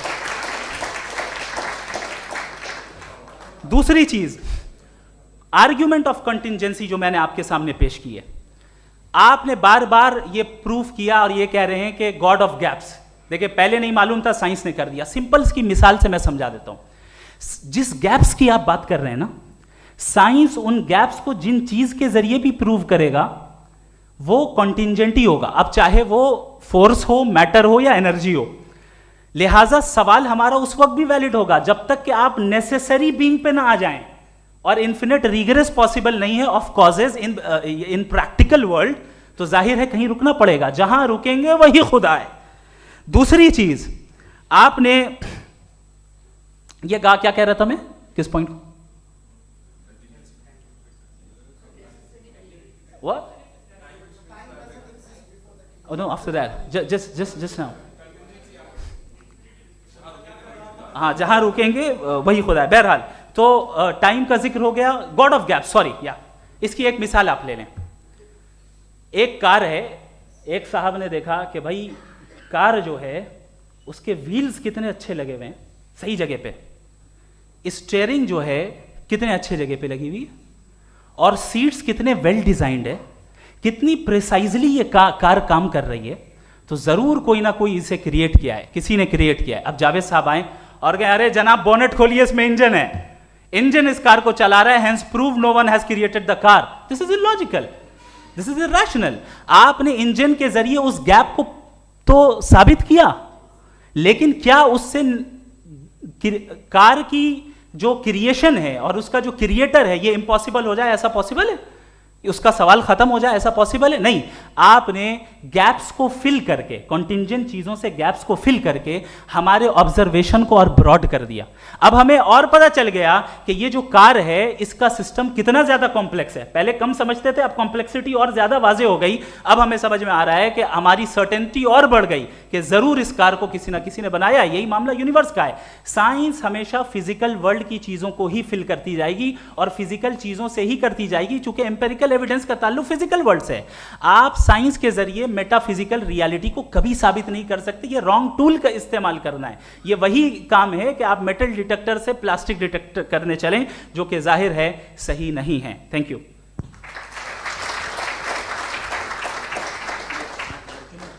जी, ये आर्ग्यूमेंट का राउंड 2 है। हाँ। 7 मिनट है। पहले तो मैं आपसे अर्ज करूं कि आपने कहा कि जब कायनात ही नहीं थी तो वक्त भी नहीं था, कुछ भी नहीं था। कैसे नहीं था? खुदा था। एक एग्जिस्टेंस तो था ना खुदा का। तो जब खुदा था तो वक्त भी होगा। ऐसा नहीं है कि कुछ भी नहीं था, खुदा था। अच्छा, बाकी है कि आपने कहा साहब आप साबित कीजिए, आपके पास भी लॉजिक है, मेरे पास भी लॉजिक है। आप मेरा जिम्मेदारी नहीं है साबित करना कि खुदा है। बर्टन रसल ने बड़ी अच्छी बात कही। बर्टन रसल ने बड़ी अच्छी बात कही। मैं आपसे अगर ये दावा करूं कि एक चाय की केतली मरीख के चारों तरफ घूम रही है, मार्स के चारों तरफ, तो ये आपका काम नहीं है कि आप साबित करें कि कोई चाय की केतली नहीं है। ये मेरा काम है, मैंने दावा किया है। ये दावा तो मजहबी लोग करते हैं कि खुदा है, मैं क्यों साबित करूं कि नहीं है? जब तक आप मुझे कन्विंस नहीं कर देंगे मैं नहीं मानूंगा। आपकी जिम्मेदारी है, मेरी जिम्मेदारी नहीं है। दोयम ये कि ये जो आप कह रहे हैं जो गैप्स हैं, ये गैप जब जब किसी मजहब को चैलेंज करते हैं, जब ऐसा कोई बात आती है तो हंगामा हो जाता है कि जब वो चैलेंज करें किसी फेथ को। ये तमाम साइंस जो है इसे मुख्तलिफ जगहों पे मुख्तलिफ वक्तों में मज़हब ने रोकने की कोशिश की है। ये किताब है रिलीजन एंड साइंस बर्टरांड रसल की, पढ़िएगा, अच्छी लगेगी आपको। तारीख़ ही है साइंस, मज़हब की साइंस से उसका यही रिश्ता है। अच्छा, अब ये हम सोचें कि बहरहाल ये वजूद जो है मज़हब और ये बिलीव इन गॉड इंसान को बेहतर बना देता है, तो एक काम कीजिए, हिंदुस्तान वर्ल्ड का नक्शा लीजिए और मार्क कीजिए कि रिलीजन कहाँ कहाँ ज़्यादा है, कहाँ कहाँ, चाहे वो लैटिन अमेरिका हो या मिडल ईस्ट हो या फार ईस्ट हो या हिंदुस्तान के वो इलाके जहाँ मजहबियत ज़्यादा है। रख दीजिए नक्शा अलग। अब दूसरा नक्शा कि कहाँ कहाँ नाइंसाफ़ी, रिप्रेशन, औरतों के हुकूक की पामाली, जुल्म, डिक्टेटरशिप कहाँ है, नक्शा एक ही होगा। तो आप मुझे बताएं कि जो इसका तरकीब इस्तेमाल क्या है, खुदा का तरकीब इस्तेमाल तो बताइए। आप छोटी सी दवा सड़क पे बेचते हैं उसकी भी तरकीब इस्तेमाल बताते हैं। इसके इस्तेमाल से तो फ़ायदा नहीं हुआ किसी को।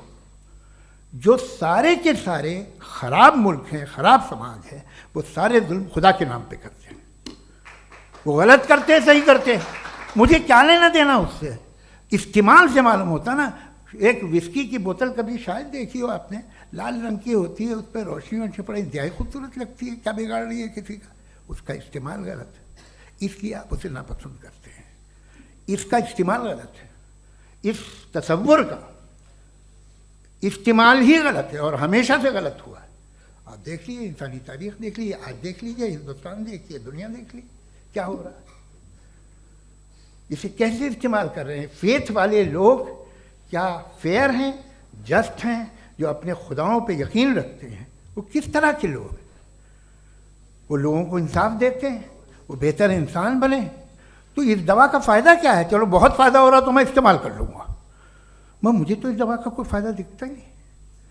मुझे तो ऐसा लगता, मैं एक और बात बताऊँ, अगर कोई आदमी मजहबी है और अच्छा आदमी है तो मैं उसकी बहुत इज्जत करता हूँ, इसलिए कि मेरा ख्याल है मजहबी आदमी का अच्छा होना मुझसे अच्छा होने से ज़्यादा मुश्किल है। भाई हर चीज़ की एक लिमिट है। आप इतना भाग सकते हैं, इतना नहीं भाग सकते, इतना वज़न उठा सकते, इतना नहीं उठा सकते, इतना दूर देख सकते हैं, इतना दूर नहीं देख सकते। उसी तरह कॉमन सेंस कहता है कि आप में नेकी का भी एक कोटा होगा। अब आप अगर सुबह जाते हैं अपनी इबादत गाह और इबादत करते हैं तो बाहर निकलते हैं तो आप तो यही महसूस करते हैं कि आपने एक बहुत अच्छा काम किया, आपकी नेकी का एक बहुत बड़ा कोटा खर्च हो गया जिससे किसी का कोई फ़ायदा नहीं। मैं तो नहीं जाता हूँ तो मुझे तो किसी को खाना खिलाना पड़ेगा, किसी बेवा की मदद करनी पड़ेगी। मैं अपना कोटा कैसे कंज्यूम करूँ? आप अपना कोटा, सारे मजहबी लोग इंतहाई यूजलेस कामों में यूज़ करते हैं। उसके बाद भी अगर आप में बच्ची है थोड़ी सी शराफत तो भाई वाह क्या बात है।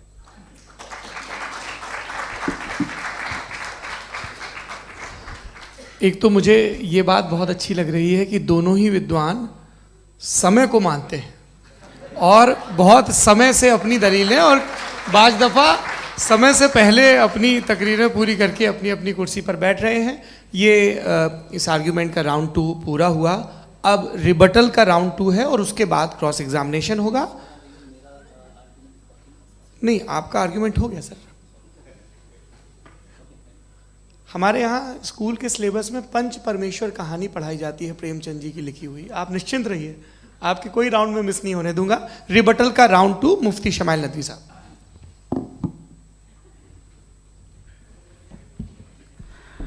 असल में जो हकीकी प्रॉब्लम है, असल प्रॉब्लम है वो ये है कि जावेद साहब के पास कॉन्सेप्ट ऑफ गॉड क्लियर नहीं है। इन्होंने कहा कि कायनात से पहले खुदा तो था, तब भी तो टाइम होगा। ये टाइम कायनात का हिस्सा है। हम खुदा, उस खुदा को मानते हैं नेसेसरी बीइंग का टाइमलेस होना ज़रूरी है, चूंकि वो टाइम का क्रिएटर है। जब उसने टाइम को क्रिएट किया तो वो खुद टाइम पे कैसे होगा? उसने जब स्पेस को क्रिएट किया तो खुद स्पेस में कैसे होगा? अगर वो टाइम एंड स्पेस को पहले से ही उसका पाबंद है तो फिर किस चीज को उसने क्रिएट किया? लिहाजा ये सवाल गलत है कि खुदा था तो टाइम होगा, बिल्कुल नहीं। टाइम के पाबंद हम हैं, खुदा नहीं है। हम फिजिकल वर्ल्ड से ताल्लुक रखते हैं, वो मेटाफिजिकल रियलिटी है। दूसरी चीज इन्होंने मिसाल दी कि चाय की केतली हवा में घूम रही होगी, और पता नहीं शायद वो बर्टन रसल का उन्होंने हवाला दिया। बहरहाल यही प्रॉब्लम है। प्रॉब्लम यही है कि हम चीजों के दरमियान डिफरेंशिएट नहीं कर पाते हैं। ये जो आपने मिसाल दी ये इमेजिनेशन है, और मैं जो साबित कर रहा हूं वो लॉजिकल नेसेसिटी है। आप इमेजिन करने आए तो कुछ भी करें, जुपिटर में पिंक एलिफेंट होगा, यूनिकॉर्न होगा, करें, उससे कायनात पे क्या फर्क पड़ता है? उससे आप लॉजिकल नेसेसिटी साबित नहीं कर सकते। मैं तो उस प्राइम कॉज की बात कर रहा हूं, उस नेसेसरी बीइंग की बात कर रहा हूं जिसके बगैर इस कायनात का एग्जिस्टेंस मुमकिन नहीं है। दूसरी चीज, मजहब को साइंस चैलेंज करती है वगैरह वगैरह, ये हमारा टॉपिक ही नहीं है। मैं इस पर बात करूंगा तो फिर मेरा वक्त चला जाएगा। मजहब के ऊपर चूंकि हमारी डिस्कशन नहीं है, साइंस को मजहब और बिलखुसूस मैं और हमारा वर्ल्ड व्यू कम अज कम साइंस को पीछे नहीं करता है, साइंटिज्म की मजम्मत करता है। इसकी वजाहत मैंने पहले कर दी। दूसरी चीज इन्होंने कहा वर्ल्ड का नक्शा लीजिए, वर्ल्ड मैप लीजिए, दो अलग अलग जगह की। हजरत मैंने ये होमवर्क किया था, और मैंने मिडिल ईस्ट का एक नक्शा लिया और यूरोप का एक नक्शा लिया, ये मजहबी इलाका और ये लिबरल और एथीस्ट इलाका। मुझे पता चला कि सबसे ज्यादा रेप केसेस जो हैं वहां पर है।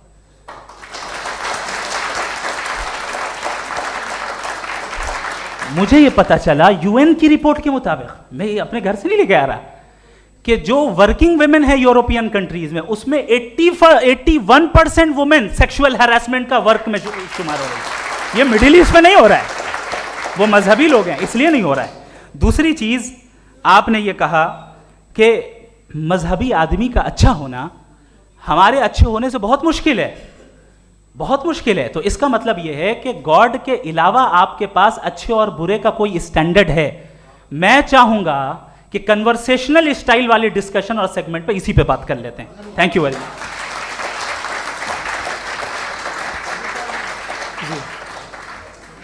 ये रिबटल का राउंड 2 है, आपके पास 5 मिनट का वक्त है, और इसके बाद क्रॉस एग्जामिनेशन शुरू करेंगे। आप चाहें तो जो इन्होंने सवाल पूछे उनके जवाब आप रिबटल में भी दे सकते हैं। जी जी, देखिए पहले तो ये बात कि ये मिसाल गलत नहीं है, गलत है।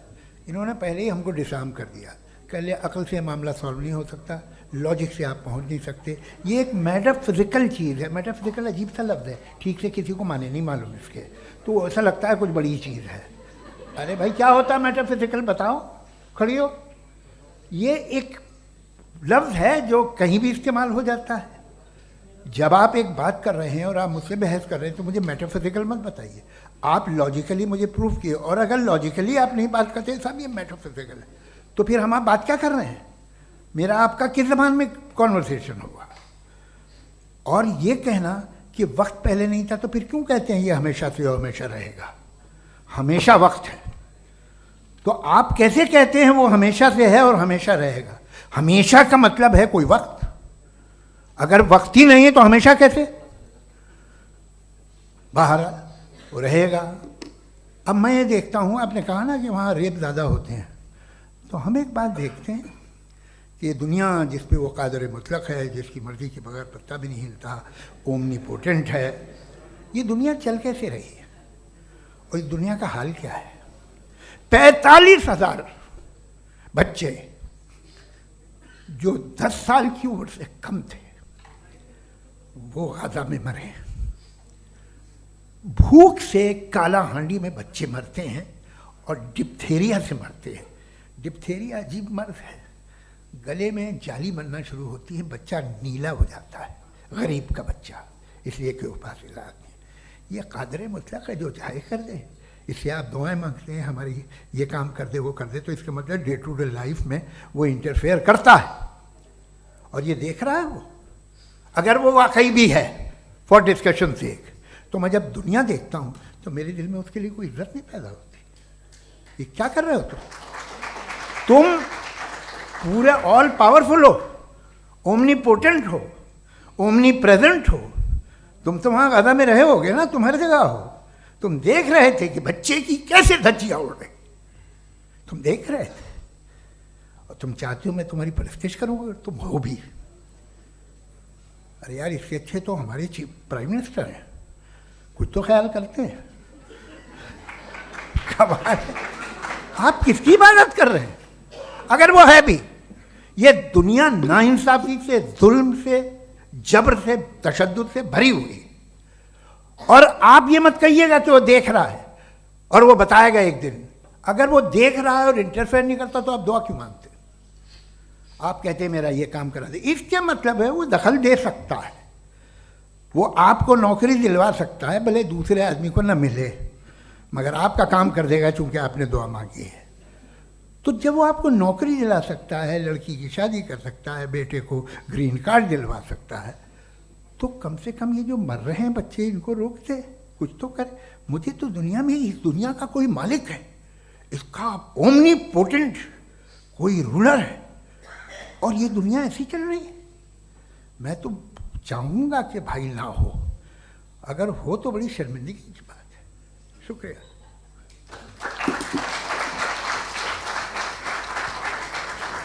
देवियों और सज्जनों, इस बहस के 2 राउंड और 2 रिबटल पूरे हो चुके हैं।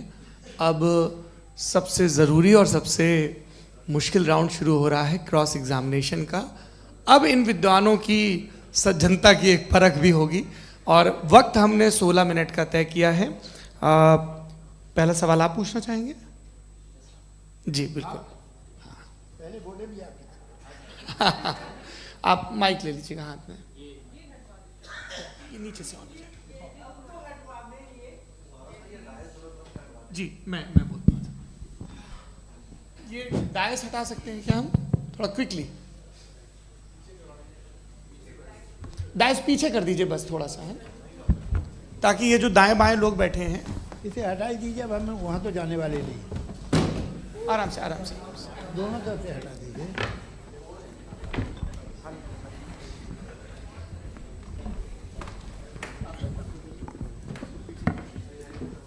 इस बीच आप लोग भी अपने अपने सवाल तैयार कर लें। ये ध्यान रखेंगे कि मैं यहाँ से सवाल लूँगा, आप लोगों को अपना हाथ ऊपर करना है, अपना नाम बताना है और अधिकतम 3 वाक्यों में अपना सवाल पूरा करना है। कई लोग सवाल की जगह भाषण देने लगते हैं, उससे आज बचना है। जी मुफ्ती साहब, पहला सवाल आपका, 16 मिनट हैं, हम दोनों लोगों के सवाल लेंगे। जी जी बहुत शुक्रिया। आपकी जो अभी बात हुई बहुत अहम थी, मैं इसको चाहूँगा कि आगे डिस्कस करूँ, लेकिन चूँकि अभी ये वो सेगमेंट है क्रॉस एग्जामिनेशन, तो सबसे पहला सवाल आपसे ये है कि जो मैं इतनी देर से कॉन्टिंजेंसी आर्ग्यूमेंट आपको बता रहा था, ये अकल से ही बता रहा था हजरत, आप ये बताएं कि आप इन्फिनिट रिग्रेस ऑफ कॉजेस को पॉसिबल मानते हैं या नेसेसरी बीइंग के एग्जिस्टेंस को सही समझते हैं? चूंकि 2 ही ऑप्शन हो सकता है, आप ये बताएं। देखिए, आपको मैं ईमानदारी से बात करूँ, एक तो मैं कॉन्टिजेंसी वर्ड ठीक से समझता हूँ, और इस वक्त भी जो आपने अंग्रेज़ी के अल्फाज इस्तेमाल किए वो ज़रा थोड़े से मुझे डिफ़िकल्ट और कॉम्प्लिकेटेड लगे, तो आप ज़रा सिंपल ज़बान में सवाल कर सकते हैं? बिल्कुल कर सकता हूँ जी। यूनिवर्स की हर चीज़ कॉन्टिंजेंट होने का मतलब ये है कि वो अपने एग्जिस्टेंस में किसी के ऊपर डिपेंडेड है। जो भी चीज़ डिपेंडेड होगी वो चीज़ इंडिपेंडेंट नहीं हो सकती, तो उसका कोई ना कोई कॉज होगा।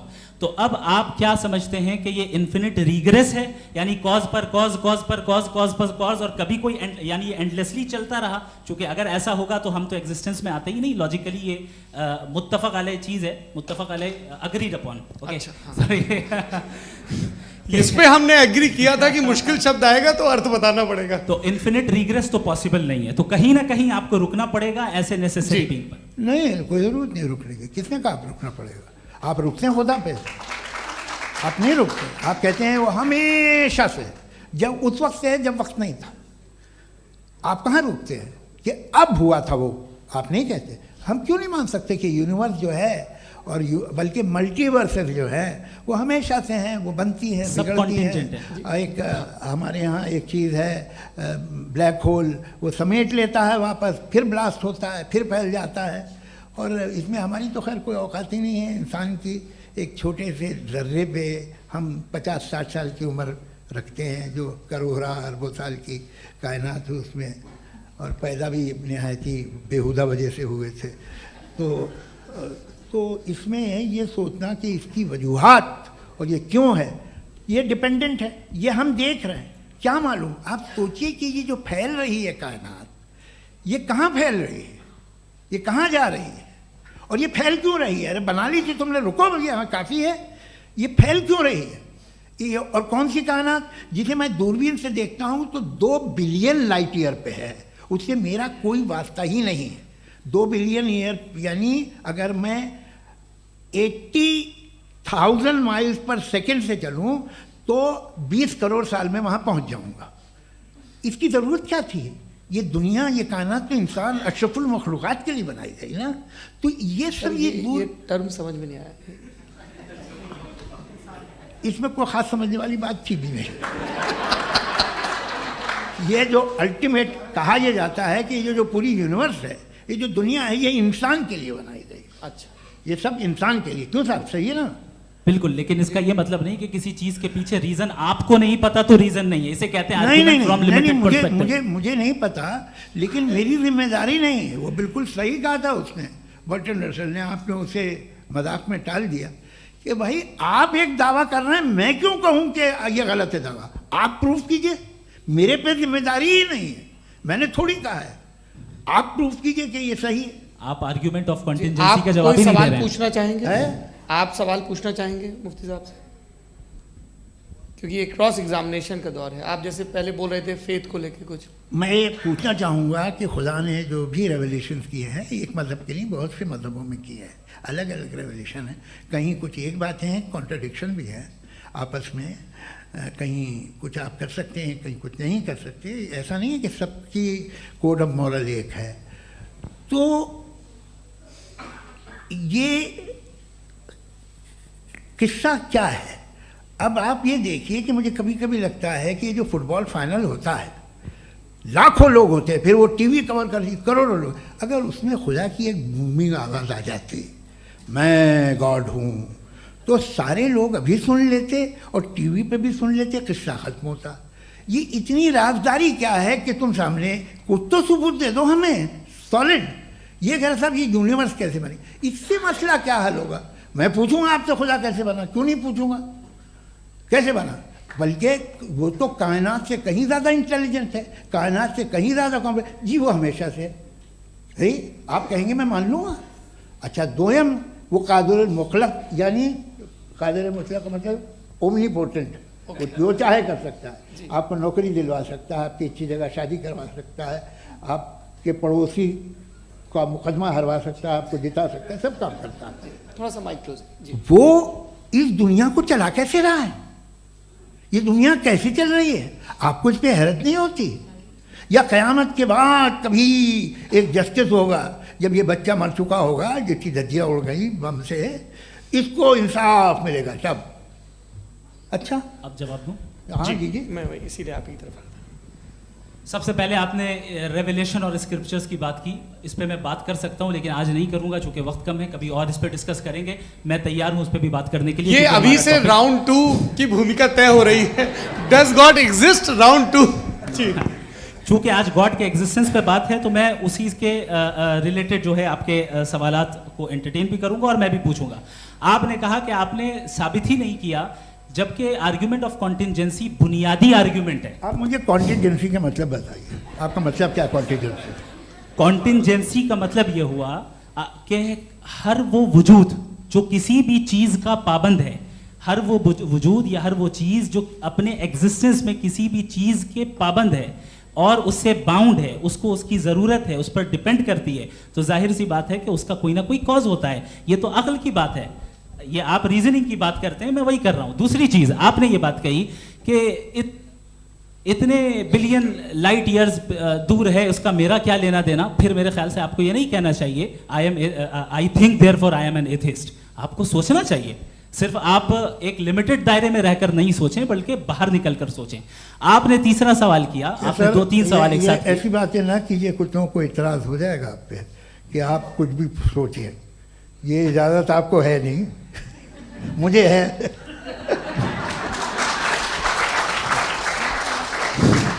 जी, आपने प्रॉब्लम ऑफ इविल के ताल्लुक से सवाल किया और बार बार आप एक लफ्ज रिपीट कर रहे हैं कि ओमनीपोटेंट गॉड है, ऑल पावरफुल गॉड है।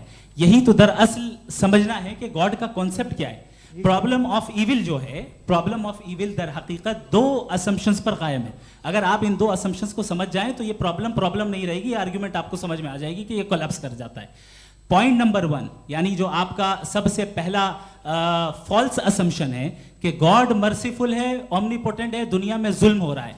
लेकिन आपको ये समझना चाहिए कि हमारे वर्ल्ड व्यू के मुताबिक गॉड सिर्फ ओमनीपोटेंट और सिर्फ मर्सीफुल नहीं है, बल्कि वो ऑल वाइज भी है और वो ऑल नोइंग भी है। उसके हर काम के पीछे हिकमत और विजडम है। ये कोई जरूरी नहीं है कि वो हिकमत और विजडम आपको समझ में आए या मुझे समझ में आए। अगर आप जो समझ रहे हैं उसके मुताबिक आप फैसला कर रहे हैं, ये लिमिटेड पर्सपेक्टिव से आर्ग्यूमेंट है। और इस चीज को हम अपनी दुनिया में, अपने लाइफ में, डेली लाइफ में इस प्रिंसिपल को एक्सेप्ट करते हैं। हम जब किसी डॉक्टर के पास जाते हैं, डॉक्टर के पास जाकर वो अगर उसने हमें कोई दवाई दी है तो हम ये तो नहीं कहते कि जब तक आपके पास जितना नॉलेज और जितना विजडम नहीं है, आपने क्यों ये दवाई दी है, तब तक हम इस चीज को एक्सेप्ट नहीं करेंगे।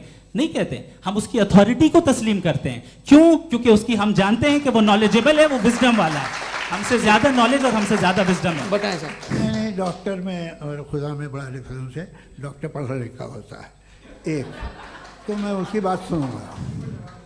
दो ये नहीं, कुछ जवाब तो ये भी नहीं है सर। प्लीज, अगर सब ऑडियंस से बोलने लगेंगे तो फिर मतलब नहीं सिविलाइज्ड बहस का। मतलब आप ये कहें कि चूंकि आप डॉक्टर पे बिलीव करते हैं इसलिए खुदा पे बिलीव कीजिए, क्या ये मिसाल आपको समझाने के लिए आर्गुमेंट है, इस पे आपको एतराज नहीं है। तो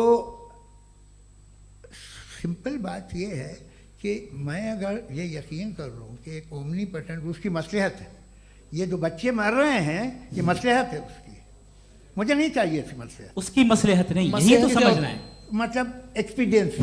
अच्छा, इस आपने अभी मेरी बात पूरी सुनी नहीं। मैंने कहा आपका पूरा आर्ग्यूमेंट दो फॉल्स असम्पशंस पर है।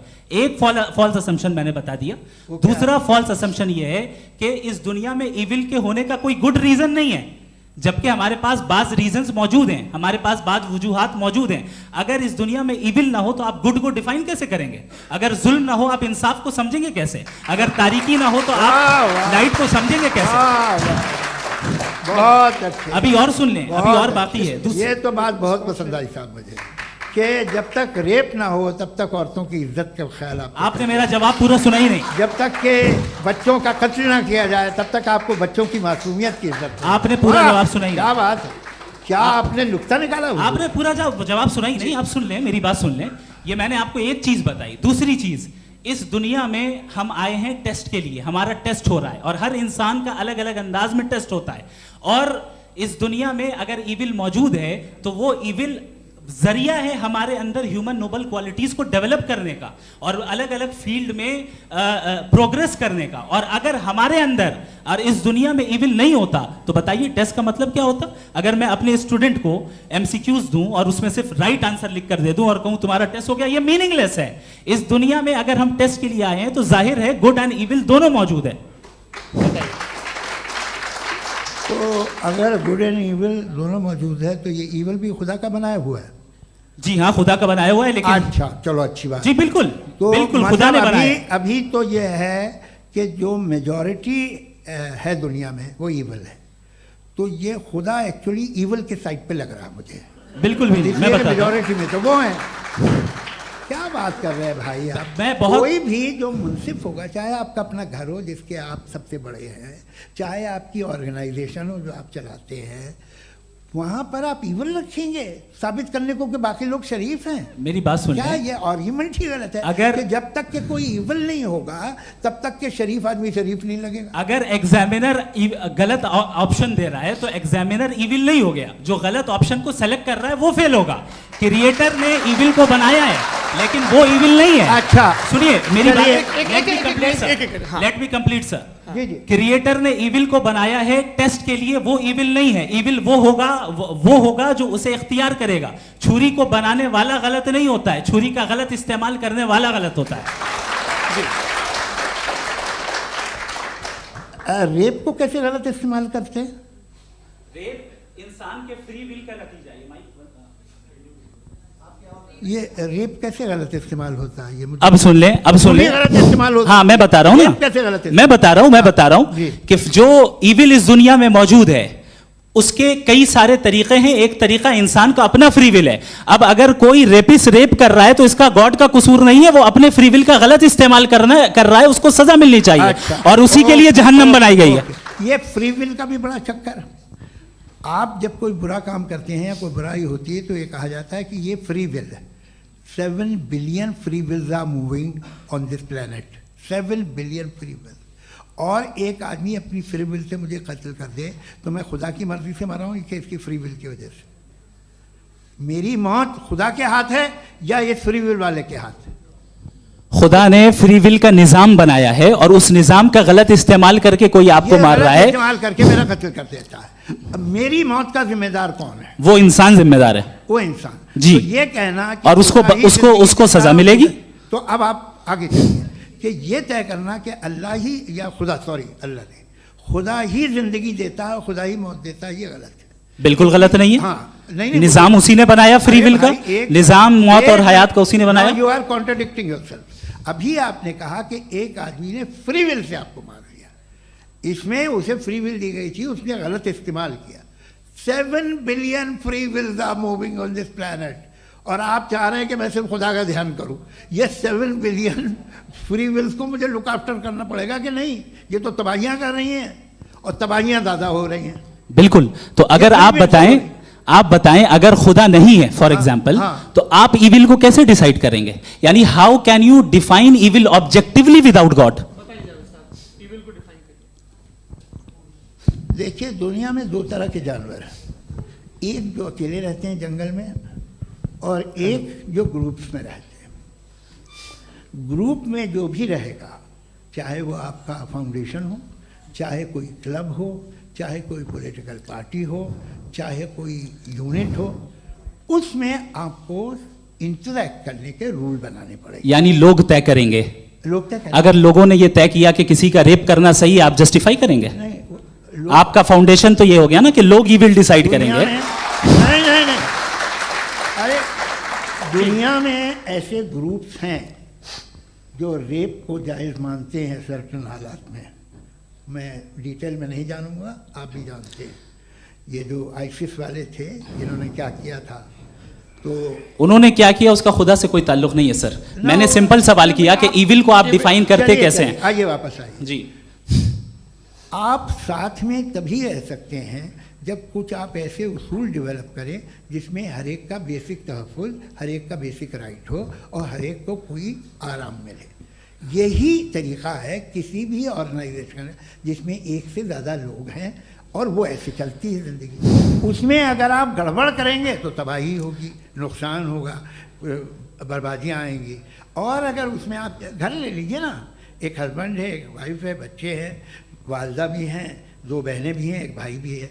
अब इसमें कोई निज़ाम आपको चाहिए साथ में रहने का और एक दूसरे पे भरोसा रहे, एक दूसरे के बहीख्वाह हों, एक दूसरे की मदद करें, ऐसी जिंदगी। सर आपकी बात आ गई। आप ये कह रहे हैं कि लोग डिसाइड करेंगे क्या सही है क्या गलत है, यही है? मेजॉरिटी डिसाइड करेगी क्या सही है क्या गलत है? अरे भाई बिल्कुल। मेजॉरिटी अगर ये कहे कि नाजी जर्मनी के साथ जिस तरह मेजॉरिटी थी कि जेनोसाइड करना सही, आप जस्टिफाई करेंगे? उस वक्त आपका ये सवाल सिर्फ उसके बाद क्लोजिंग। हाँ, उस वक्त प्लेनेट पे जो लोग थे उनमें कितने लोग हिटलर को सही समझते? अच्छा, प्लेनेट की मेजॉरिटी तय करेगी, सोसाइटी की नहीं। प्लेनेट की मेजॉरिटी गॉड के एग्जिस्टेंस को सही मानती है, आप क्यों नहीं मानते?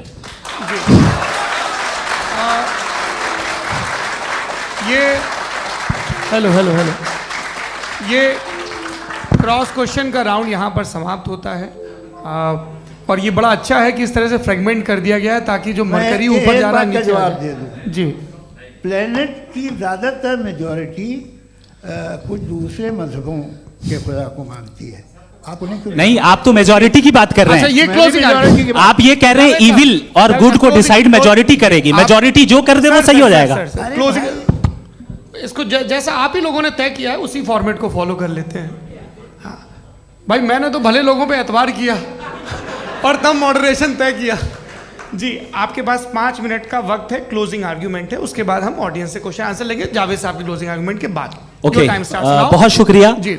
हमारा जो टॉपिक है डज गॉड एग्जिस्ट, मैं इस पे इतने एकेडमिक तैयारी करके आया था मुझे था कि मैंने सोचा था कि कई सारे मैं आर्ग्यूमेंट्स दूंगा, लेकिन वक्त की भी किल्लत और जावेद साहब बार बार इधर उधर चले जा रहे थे तो उसको भी थोड़ा एंटरटेन करना पड़ गया।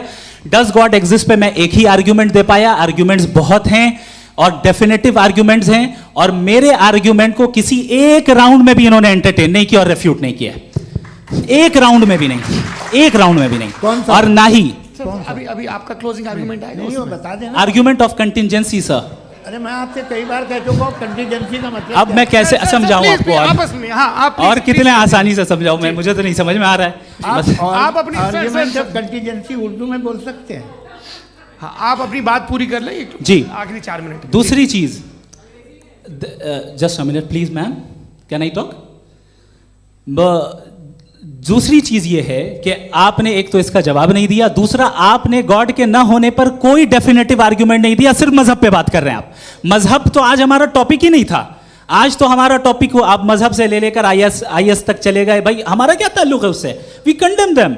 और उसका गॉड से क्या ताल्लुक है? अगर कोई गलत काम कर रहा है, किसी ने किसी को कत्ल किया, किसी ने किसी का रेप किया, उसको सजा मिलनी चाहिए। और आपके पास कोई भी rational strong foundation of morality नहीं है। आपने कहा कि मेजॉरिटी तय करेगी सोसाइटी की, वो सही होगा। मैंने कहा हिटलर को, फिर आप सही कहेंगे नहीं नहीं नहीं नहीं, प्लैनेट की सोसाइटी की मेजॉरिटी तय करेगी। तो प्लैनेट की मेजॉरिटी गॉड के एग्जिस्टेंस को मानती है, आप कह रहे हैं ये रिलीजियस है। तो यानी आपके पास कोई स्ट्रॉन्ग फाउंडेशन नहीं है ऑब्जेक्टिव मोरालिटी का। ऑब्जेक्टिव मोरालिटी का अगर कोई फाउंडेशन है तो वो सिर्फ गॉड है, गॉड है, गॉड है। थैंक यू जी। ये मुफ्ती शमाइल नदवी साहब का क्लोजिंग आर्ग्यूमेंट था। अब हमारे पास जी ये बड़ा अच्छा है कि दोनों लोगों को मॉडरेटर से शिकायत भी और बोल रहे भाई हमारी शाबाशी भी तो करते चलो। अब मेरी बात जी, आपके पास जावेद अख्तर साहब 5 मिनट का वक्त है, ये आपका क्लोजिंग आर्ग्यूमेंट है, टाइम रीसेट कर दें जी। देखिए बहुत सारी बातें हैं। गॉड का डेफिनेशन दुनिया के किसी भी रिलीजन में है कि वो ओमनीपोटेंट है, ओमनीप्रेजेंट है, he is just, he is kind, he loves you and so on. मैं जब दुनिया देखता हूँ तो मुझे कोई ऐसा सुप्रीम पावर यहाँ दिखाई नहीं देती है जो इंसान की बहबूदी के लिए कुछ कर रही हो, कमज़ोर को बचा रही हो, मदद कर रही हो, जालिम को पीछे हटा रही हो। मैं नहीं देखा, तारीख़ में नहीं। एक तो अगर है और ये देख रहा है तमाशा, तो उसका होना न होना बराबर है। दोयम ये कि ये जो है, जब आप ये कहते हैं कि कायनात जिसकी कंटीजेंसी है, मैं देखिए वो लफ्ज़ इस्तेमाल किया मैं, तो ये कैसे हो सकती है भाई? और फ़ौरन आप सरेंडर कर देते हैं कि जाहिर है कि इसका बनाने वाला तो इससे 10,000 गुना था, तो कॉम्प्लिकेटेड होगा। उस पर आपके होने पे कोई इतराज़ नहीं है। उसे वो टाइमलेस है, वो पहले से था, टाइम तो बहुत बाद में आया। ये सब आप मानने को तैयार है जिसका आपके पास कोई सबूत नहीं, आपके पास कोई रीज़न नहीं है। आपकी तारीख क्या है मज़हब होगी? बिलीफ की, जो खुदाओं का बिलीफ है, ये कॉन्स्टेंटली गलत साबित होता रहा है। मतलब आप कहें कि अरिस्टोटल के ज़माने में तो सब जाहिल थे, वो भी इतने ही यकीन से खुदा पे यकीन रखते थे, जो अब नहीं रहा, ये भी नहीं रहेगा। आप लिख लीजिए, और इसके आसार आपको दुनिया में दिखाई देना शुरू हो चुके हैं।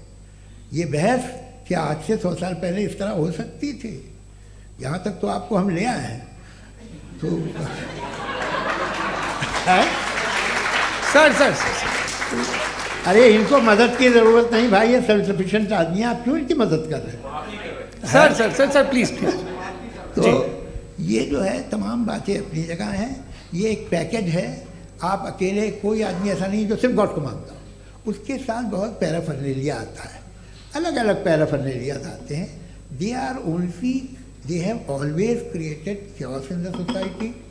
मैं तो आपको सीधा ऑफर देता हूँ कि दुनिया में 10 इम्पॉर्टेंट बिलीव्स हैं। आप एक मानते हैं, 9 नहीं मानते, 9 में आप एथीस्ट हैं, 9 को आप बिल्कुल रीजनेबली मेरी तरह देखते हैं। तो 90 मजहबी आदमी भी 90% एथीस्ट है, वो दूसरे खुदा नहीं मानता, एक खुदा मानता है अपना वाला, बाकियों को कहता है गलत है। अगर आप मानना ही बंद कर दें तो आपका 10% चांस है कि आप सही हैं और 90% चांस है कि आप गलत हैं। मेरा मशवरा है आप मानना छोड़ दिए तो 50% चांस होगा कि आप सही हैं और 50% चांस होगा, 40% आप गेन करेंगे बाय बिकमिंग एन एथीस्ट।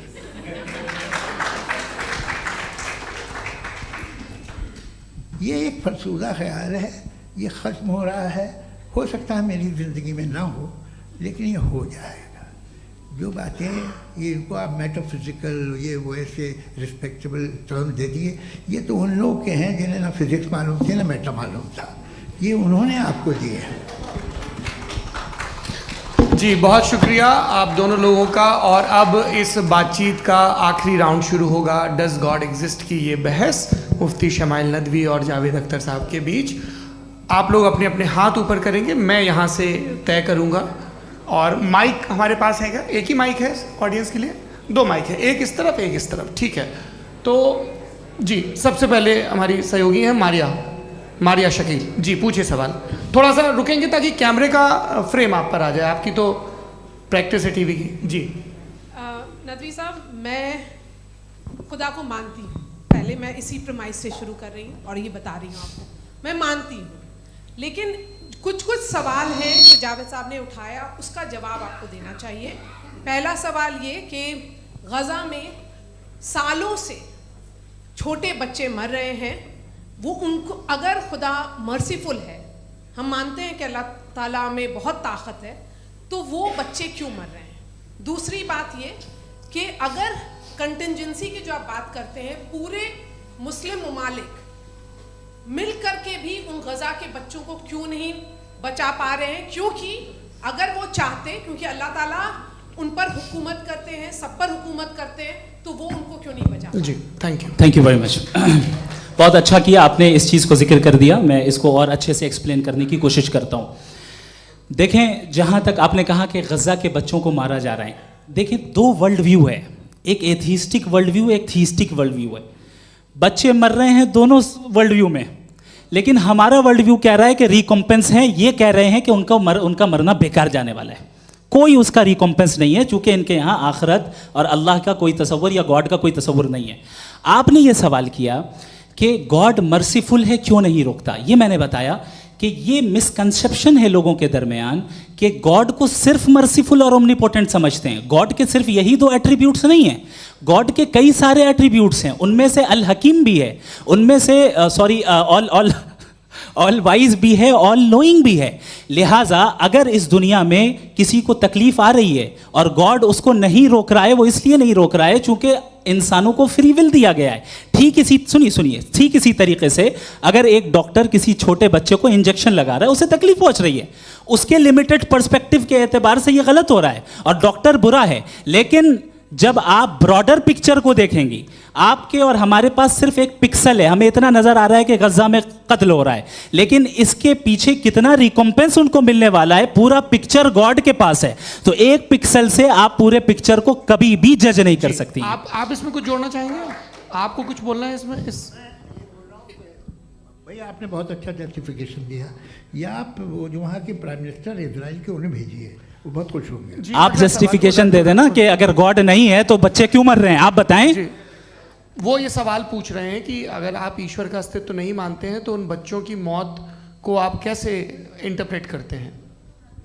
भाई ये दुनिया जो है, जो ताकतवर लोग होते हैं वो एक नाइंसाफ़ी करते हैं। तो ये अच्छा काम है आपके नज़दीक, तो नेचर नाइंसाफ़ी पे मबनी है। अरे मेरे भाई, आप नेचर की कहाँ बात कर रहे हैं, तो इंसान की बात। तो फिर जब मैं इंसान की बात कर रहा था, आप नेचर की बात करने लग गए। क्रॉस एग्जामिनेशन नहीं। हाँ, अब आप मुझे बोलने नहीं देंगे तो अलग बात है, आप बोलिए, मुझे कोई जल्दी नहीं। जी नहीं, ये क्रॉस एग्जामिनेशन मुझे बोल तो लेने दीजिए। जी बोलिए। क्या बात ये है कि ह्यूमन सोसाइटी तभी साथ में रह सकती है जब वो मोहब्बत से, एकता से, एक दूसरे के एहतराम करके रहे। इसके अलावा पॉसिबल नहीं है, अकेले तो इंसान रह नहीं सकता।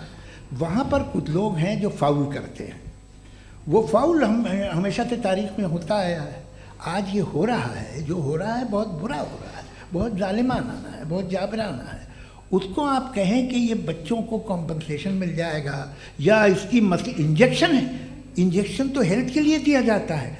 आप ये कह रहे हैं कि ये बच्चों की जो धज्जियां उड़ रही हैं ये इंजेक्शन है, ये टेस्ट है, ये टेस्ट है, और उस टेस्ट में उनको ऐसा रिकॉम्पेंस मिलेगा जो आपके तसव्वुर के बाहर है। ये आप 3 बरस के बच्चे को बारूद से उड़ा के टेस्ट ले रहे हैं। वाह, वो नहीं ले रहा है, खुदा नहीं उड़ा रहा है, इजराइल उड़ा रहा है। जी, ये तो उसको कंडेम करें। अगला सवाल लेते हैं प्रोफेसर पुरुषोत्तम अग्रवाल।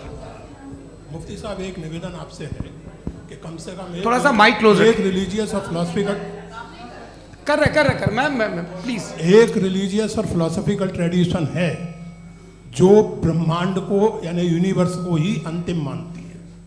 सर्वम खलु इदम ब्रह्मम, this is Chandogya Upanishad, and it completely rules out the existence or necessity, आपके शब्दों में necessity of a creator. The creation itself is the creator. तो एक मिनट प्लीज। दूसरा जो सवाल आपने अभी, जो आप बार बार कह रहे हैं कि भगवान विद्वान भी है, वाइज, सब जानने वाला, तो अगर विजडम में दुनिया भर के पापों और अत्याचारों को बर्दाश्त करना शामिल है, तो फिर इसका मतलब ये हुआ कि अगर मैं फ्री विल से उसको अपोज करता हूं तो ईश्वर की विजडम और मेरी फ्री विल में कॉन्ट्राडिक्शन है। Because when I am opposing whatever is happening in Gaza, then I am opposing the God's will और गॉड्स विजडम। जवाब लेते हैं क्योंकि तो गॉड की विजडम में, एक मिनट सर प्लीज सर, ये एक जुमला, गॉड की विजडम है कि गाजा में जो कुछ हो रहा है वो हो रहा है, मैं उसका अपोज कर रहा हूं, तो मैं गॉड की विजडम के खिलाफ जा रहा हूं। एक सवाल। दूसरा ये नहीं आपने दो ऑलरेडी। सर आप और सवाल कर लें, लेकिन मुझे दो जवाब दे। पहले आपने ये कहा, सुनिए मेरी बात सुनिए। इजराइल के गॉड के मुताबिक तुम्हारा ठीक हो रहा है ना? नहीं हो रहा है, ठीक नहीं हो रहा है। मैं बता रहा हूँ क्या हो रहा है, आप तशरीफ रखिए, मैं बता रहा हूँ क्या हो रहा है। Let me complete please. एक सेकंड गाइस, एक सेकंड। ये देखिए, ऐसा है कि ये सब बड़ा आपस में विचार विमर्श के बाद ये तय हुआ था कि कुछ नियम बना लिए जाएं ताकि एक टाइम बाउंड बातचीत चले। और भाई साहब, आप बड़ा ज़रूरी काम कर रहे हैं, लेकिन कैमरे के फ्रेम में आके उस काम को गड़बड़ कर दे रहे हैं। ठीक है गुरु, अब मेरे को कहीं का गुस्सा कहीं निकालना था, सॉरी। नहीं, कोई गुस्सा नहीं है जी। तो प्रोफेसर ने सवाल पूछे, आप उनके जवाब दें, और थोड़ा ये सब लोग थोड़ा ख्याल रखें भाई, सवाल संक्षिप्त रखें जी। आपने दो सवाल किया। सबसे पहला ये कहा कि हमारे पास ये कॉन्सेप्ट है कि ये यूनिवर्स खुद नेसेसरी बीइंग है, creation itself is the creator. How irrational is this कि मैं एग्जिस्ट करूंगा बाद में, लेकिन अभी एग्जिस्ट कर भी रहा हूं, यानी एक ही टाइम में एग्जिस्ट भी कर रहे हैं, नहीं भी कर रहे हैं। This is not true. दूसरी चीज, आपने कहा कि अगर इजराइल में, सॉरी माफ कीजिएगा, Israel doesn't exist, occupied Palestine में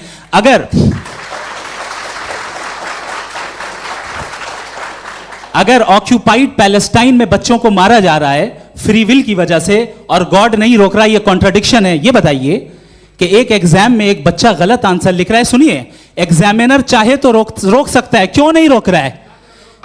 ये कॉन्ट्रडिक्शन है, ये कॉन्ट्रडिक्शन नहीं है। नहीं सर, ये आपस में जी, ये क्या आपका सवाल? माइक दीजिए। फ्री विल दिया गया है टेस्ट के लिए, अकाउंटेबिलिटी के लिए। अगर फ्री विल नहीं होता तो आप कहते हैं हमें रोबोट बना दिया गया। नॉट मिसरिप्रेजेंट माय पोजीशन, आपकी जो भी पोजीशन, मैं अपनी फ्री विल के नाते, अपने ह्यूमन विजडम के नाते गाजा में हो रही अत्याचार का विरोध करता हूं। बिल्कुल करना चाहिए। आपके हिसाब से मैं गॉड की विजडम का विरोध कर रहा हूं? बिल्कुल नहीं, जो हो रहा है गॉड की, बिल्कुल भी नहीं, बिल्कुल भी नहीं। उसका वहां पर गाजा में कत्ल होना ये इंसानों के गलत इस्तेमाल का नतीजा है, फ्री विल के इस्तेमाल का नतीजा है। गॉड इसका हुक्म नहीं देता, उससे रोकता है। यही तो मसला है ना, आपके लिए कॉन्सेप्ट क्लियर नहीं भाई, आपने तो बताया था इंजेक्शन लगाने से बच्चे को तकलीफ होती है, ये इंजेक्शन लगा। सर आप ऐसे रेटोरिक स्टेटमेंट दें तब तो कोई मसला नहीं समझते रहेंगे। This is a rhetoric statement, this is not a logical argument sir. I am sorry, I am sorry. आखिरी 30 मिनट बड़े मुश्किल होने वाले हैं जी। मुफ्ती साहब आगे बैठे हैं, इनको माइक दीजिए। हाँ तरुण, माइक आप अपने पास रखिए, आपको कैमरे का फ्रेम पता है जी। सबसे पहले दोनों को मुबारकबाद। एक सर अपना आप नाम बता दें। आप अमेरिका में शिकागो में रहते हैं, इतना मुझे याद है। बताया आपको, यासिर नदीम अलवाजदी मेरा नाम है। जावेद सर, आपसे एक क्वेश्चन है इन्फिनिट रिग्रेस के ताल्लुक से। एक हाइपोथेटिकल सिनेरियो है, मसलन अगर आप सर माइक थोड़ा सा प्लीज क्लोज रखिए जी। अगर आप शायर इसलिए हैं कि आपके कोई उस्ताद शायर थे, और वो इसलिए शायर थे कि उनके कोई उस्ताद शायर थे, और इसी तरीके से हम माजी में पीछे चलते चलते चले जाएं और कहीं ना रुके, तो माफ कीजिएगा आप कभी शायर नहीं हो सकते। लेकिन आप शायर हैं, आपका शायर एग्जिस्ट करता है, इसका मतलब ये है कि आप कहीं ना कहीं रुके हैं। तो मेरा सवाल ये है कि क्या आप इन्फिनिट रिग्रेस ऑफ कॉजेस को लॉजिकल फैलेसी मानते हैं या नहीं मानते? हाँ या ना? मैं इन्हें लॉजिकल फैलेसी नहीं मानता हूँ, लेकिन मेरा प्रॉब्लम यह है कि जब मैं नहीं मानता हूँ तो I will continue with this logic जो फैलेसी नहीं हो। आप एक जगह रुक जाते हैं जाके, आप कहते हैं ये गेंद कैसे बनी, ये जजीरा कैसे बना, ये समंदर कैसे बना, ये ज़मीन कैसे बनी, और अचानक गॉड पे जाके आपको ब्रेक लग जाता है। एक बार आप सवाल नहीं करते कि भाई इनको बनाने वाला तो इनसे भी कॉम्प्लिकेटेड होगा, वो कैसे बना, उसके बारे में आपने इत्मीनान कर लिया, वो हमेशा से है। तो अगर आप उसे हमेशा से मानते हैं तो फिर ये मान लीजिए कि कायनात हमेशा से है, क्या तकलीफ फिर हम वजूद में नहीं आते जी है? हम मौजूद नहीं। अच्छा सर क्यों नहीं हो मैं सकता? बताऊंगा, प्लीज प्लीज। जैसे मैंने मिसाल दी आपके शेर की। आपका शेर कभी वजूद में ना आता अगर शायर इसी तरह चलते रहते हमेशा। जी माइक मेरे ख्याल से एक सेकंड, इन्फिनिट रिग्रेस का कॉन्सेप्ट क्लियर नहीं हो पाया, ऐसे रहने दें, लेट्स मूव ऑन सर। ठीक है। हाँ, थोड़ा सा मॉडरेटर का भी ख्याल रखें। नहीं आपने तो रखा है, आपने रखा है। यहाँ पे गौहर रजा साहब हैं, वो भी एक सवाल पूछना चाहते हैं। माइक यार नीचे से ऑन कर दिए, नीचे। पहले तो ये कह दूं कि मैं उन बच्चों से शर्मिंदा हूं जिनको गज़ा में कत्ल किया गया, क्योंकि हमारे होते हुए कत्ल किया गया। लेकिन उससे ज़्यादा शर्मिंदगी इस बात से हुई कि मुझे लगा कि मुफ्ती साहब उसको जस्टिफाई कर रहे हैं। बिल्कुल भी नहीं, आप बहुत ही गलत, मुझे लगा मैं गलत हो सकता हूं। बिल्कुल गलत मैं है। सवाल पूछ रहा हूं, सवाल मैं सवाल पूछ रहा हूं। मैं जावेद भाई से डिसएग्री करता हूं। एक सेकंड देखिए, अगर देखिए ऐसा, एक सेकंड आप सर वेट, अरे आप कुछ मेरे पहले मुझे अपनी बात कह लेने दीजिए। अगर ऑडियंस तय करेगी तो फिर मॉडरेटर का मतलब नहीं। मेरा आप सबसे ये कहना है, ये बहस दो लोगों के बीच में है, एक तरफ मुफ्ती साहब, एक तरफ जावेद साहब। पिछले 1.5 घंटे से ये लोग अपने अपने तर्क रख रहे हैं। आपकी इनसे इत्तेफाकी हो सकती है, ना इत्तेफाकी हो सकती है। मेरे उस्ताद मुझे सिखा गए हैं कि मुखामुखम में असहमति की गुंजाइश बची रहनी चाहिए। अगर मैं आपकी बहुत इज्जत करता हूं गौहर साहब, आपने जो कमाल की किताबें लिखी, साइंटिफिक टेम्परामेंट, लेकिन मेरी ये गुजारिश है आप सबसे कि यदि आप इन लोगों ने जो बोला उन पर टिप्पणियां करेंगे तो ना वक्त की पाबंदी रहेगी, ना वो अनुशासन। आप सवाल पूछ लें, उस सवाल में जो बात आ जाए वो आ जाए। मैं जावेद साहब से डिसएग्री करता हूं, इसलिए जावेद साहब से सवाल पूछ रहा हूं। आपका सवाल जावेद अख्तर साहब से। और सवाल ये है मेरा कि जावेद साहब ने कई बार लॉजिक का इस्तेमाल किया कि साइंस में लॉजिक है और रिलीजन में लॉजिक नहीं है। मेरा ख्याल ये है कि रिलीजन में भी लॉजिक है, लेकिन उस लॉजिक की बेसिस ये है कि आप रुक जाते हैं, जिसका जिक्र जावेद साहब ने बार बार किया, यानी खुदा के तसव्वुर पे आते हुए, गॉड के तसव्वुर पे आते हुए रुक जाते हैं। और इसमें सवाल पूछना मतलब फॉरबिडन होता है। सवाल ये है कि क्या जावेद साहब इससे एग्री करते हैं कि साइंस की लॉजिक अलग है और रिलीजन की लॉजिक अलग है? बताइए सर। देखिए, 3 चीज़ें हैं, साइंस है, एक है मंतिक है, इस्तिदलाल है, और एक जो है कुछ भी नहीं है, फेथ है, अकीदा है। मैं अकीदे की लॉजिक का कायल नहीं हूँ। मुझे आप इस्तिदलाल से, लॉजिक से, रीज़न से समझाइए, मैं मानने को तैयार हूँ, मेरा क्या नुकसान होगा। लेकिन ये कि अकीदे पे मैं नहीं जा सकता हूँ। अकीदे का मतलब है कि तुम ये मान लो, सवाल ना करो, ये नहीं। आप सारी बातें करके, बड़ी साइंटिफिक बातें करके एक जगह जाके खुदा के वजूद पे रुक जाते हैं, सरेंडर कर देते हैं। मैं सरेंडर करने को तैयार नहीं। दैट्स ऑल जी। ये आगे सर बैठे हुए हैं, इनको माइक दीजिए। भाई। वो आप पूछना चाह रहे थे ना भाई? हाँ, नहीं मैं ये थैंक यू जी। आपका नाम? आसिम इफ्तिखार। आसिम जी, पूछिए। सर, जावेद सर से सवाल है कि आपने अपने क्लोजिंग माइक थोड़ा करीब रखिए। अपने क्लोजिंग स्टेटमेंट में ये बात कही थी कि मज़हब का जो फ्यूचर है वो ज़्यादा दिन नहीं जाने वाला है। लेकिन मैं देख पा रहा हूँ कि जो ऑक्सफोर्ड यूनिवर्सिटी की एक स्टडी है 2011 में हुई है, जिसके 50 एकेडमिशियंस ने इसको अंजाम दिया था, उसमें वो ये कहते हैं कि जो फेथ इन गॉड है वो इनबिल्ट है ह्यूमन नेचर के अंदर, जिसको हम कहते हैं फितरत के अंदर शामिल है वो। और वो ये कहते हैं कि अगर कोई ये समझता है कि मज़हब को वो ख़त्म कर देगा तो ये उसकी गलत फहमी है। तो आप इसके बारे में, इस स्टडीज़ के बारे में क्या कहते हैं? ठीक है, मैं उनसे एग्री नहीं करता हूँ। वो कौन से प्रोफेसर होंगे? ऐसा उनके क्या पास डेटा है, इन्होंने डेटा के बेस होगा। डेटा क्या हो सकता है? फ्यूचर का डेटा तो नहीं हो सकता ना उनके पास, प्रेजेंट का डेटा हो सकता है। डेटा आपने सुना 100 साल पहले का बाद का डेटा? मैंने तो नहीं सुना आज तक। तो आज उनकी ये राय है और होगी राय, ठीक है, दुनिया में तरह तरह की राय है लोग, लेकिन मैं समझता हूँ कि वक्त के साथ इंसान ज़्यादा से ज़्यादा रीज़नेबल और लॉजिकल होता जा रहा है।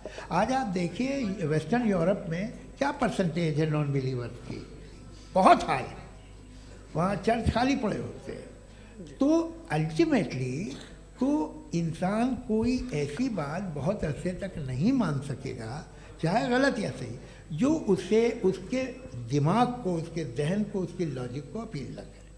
वो कह रहे हैं तो ऑक्सफोर्ड के होंगे तो कैम्ब्रिज के होंगे, तो मुझे क्या लेना देना, उनका डेटा मुस्तकबिल का नहीं हो सकता है।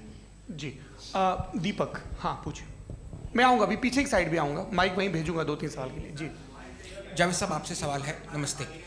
अरे भाई सर, अगर आप ही लोग तय करना है तो फिर 200 लोग तय कर लें। ये एक साहब नहीं sir, please don't do this sir. Everybody has a right sir, but we can only take selected questions. No sir, ये यंग लोग भी हैं तो इनकी ये अब उतने यंग, भाई आप यंग हैं कि नहीं है?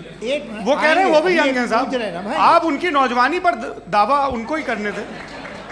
हाँ मुफ्ती साहब आप यंग, हाँ पूछे।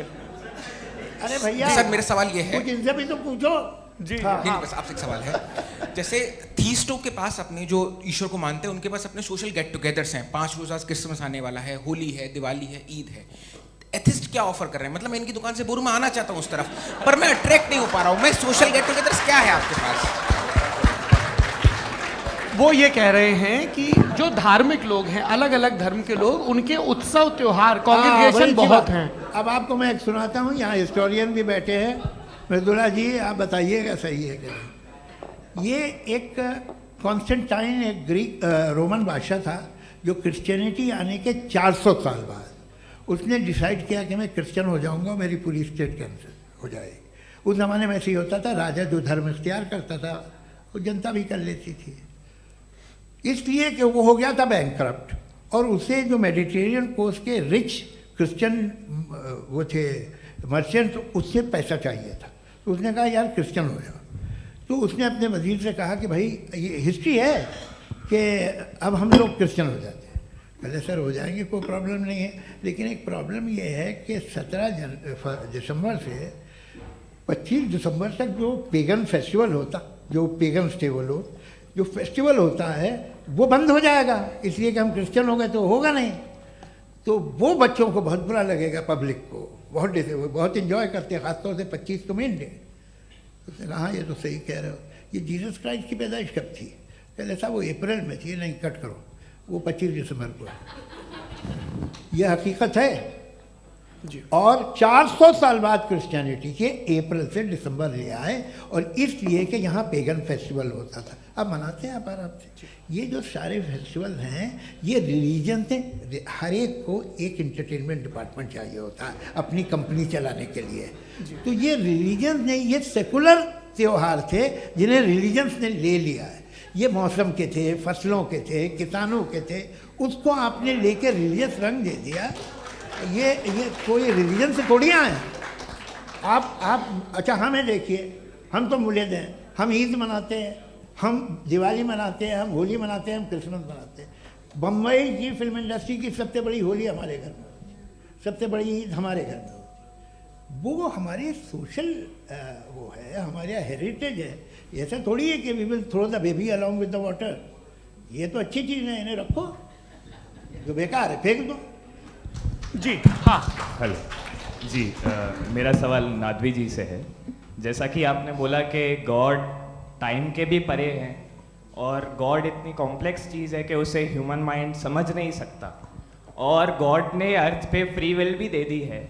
तो आप अपना वक्त ज़ाया क्यों कर रहे हैं गॉड के बारे में बात करके? अपन को तो बात करनी चाहिए कि सोसाइटी को बेहतर कैसे करें। जी मैं, गॉड वही बताता है सोसाइटी को कैसे बेहतर करे। अभी मैं आपका जवाब देता हूँ। आपने कहा कि टाइम पे वो एग्जिस्ट नहीं करता, सो नहीं, मेरा सवाल ये है कि जैसा आपने बोला कि गॉड बहुत ही कॉम्प्लेक्स चीज है। मैंने कहा ही नहीं कि कॉम्प्लेक्स है, तो आपके अल्फाज हैं।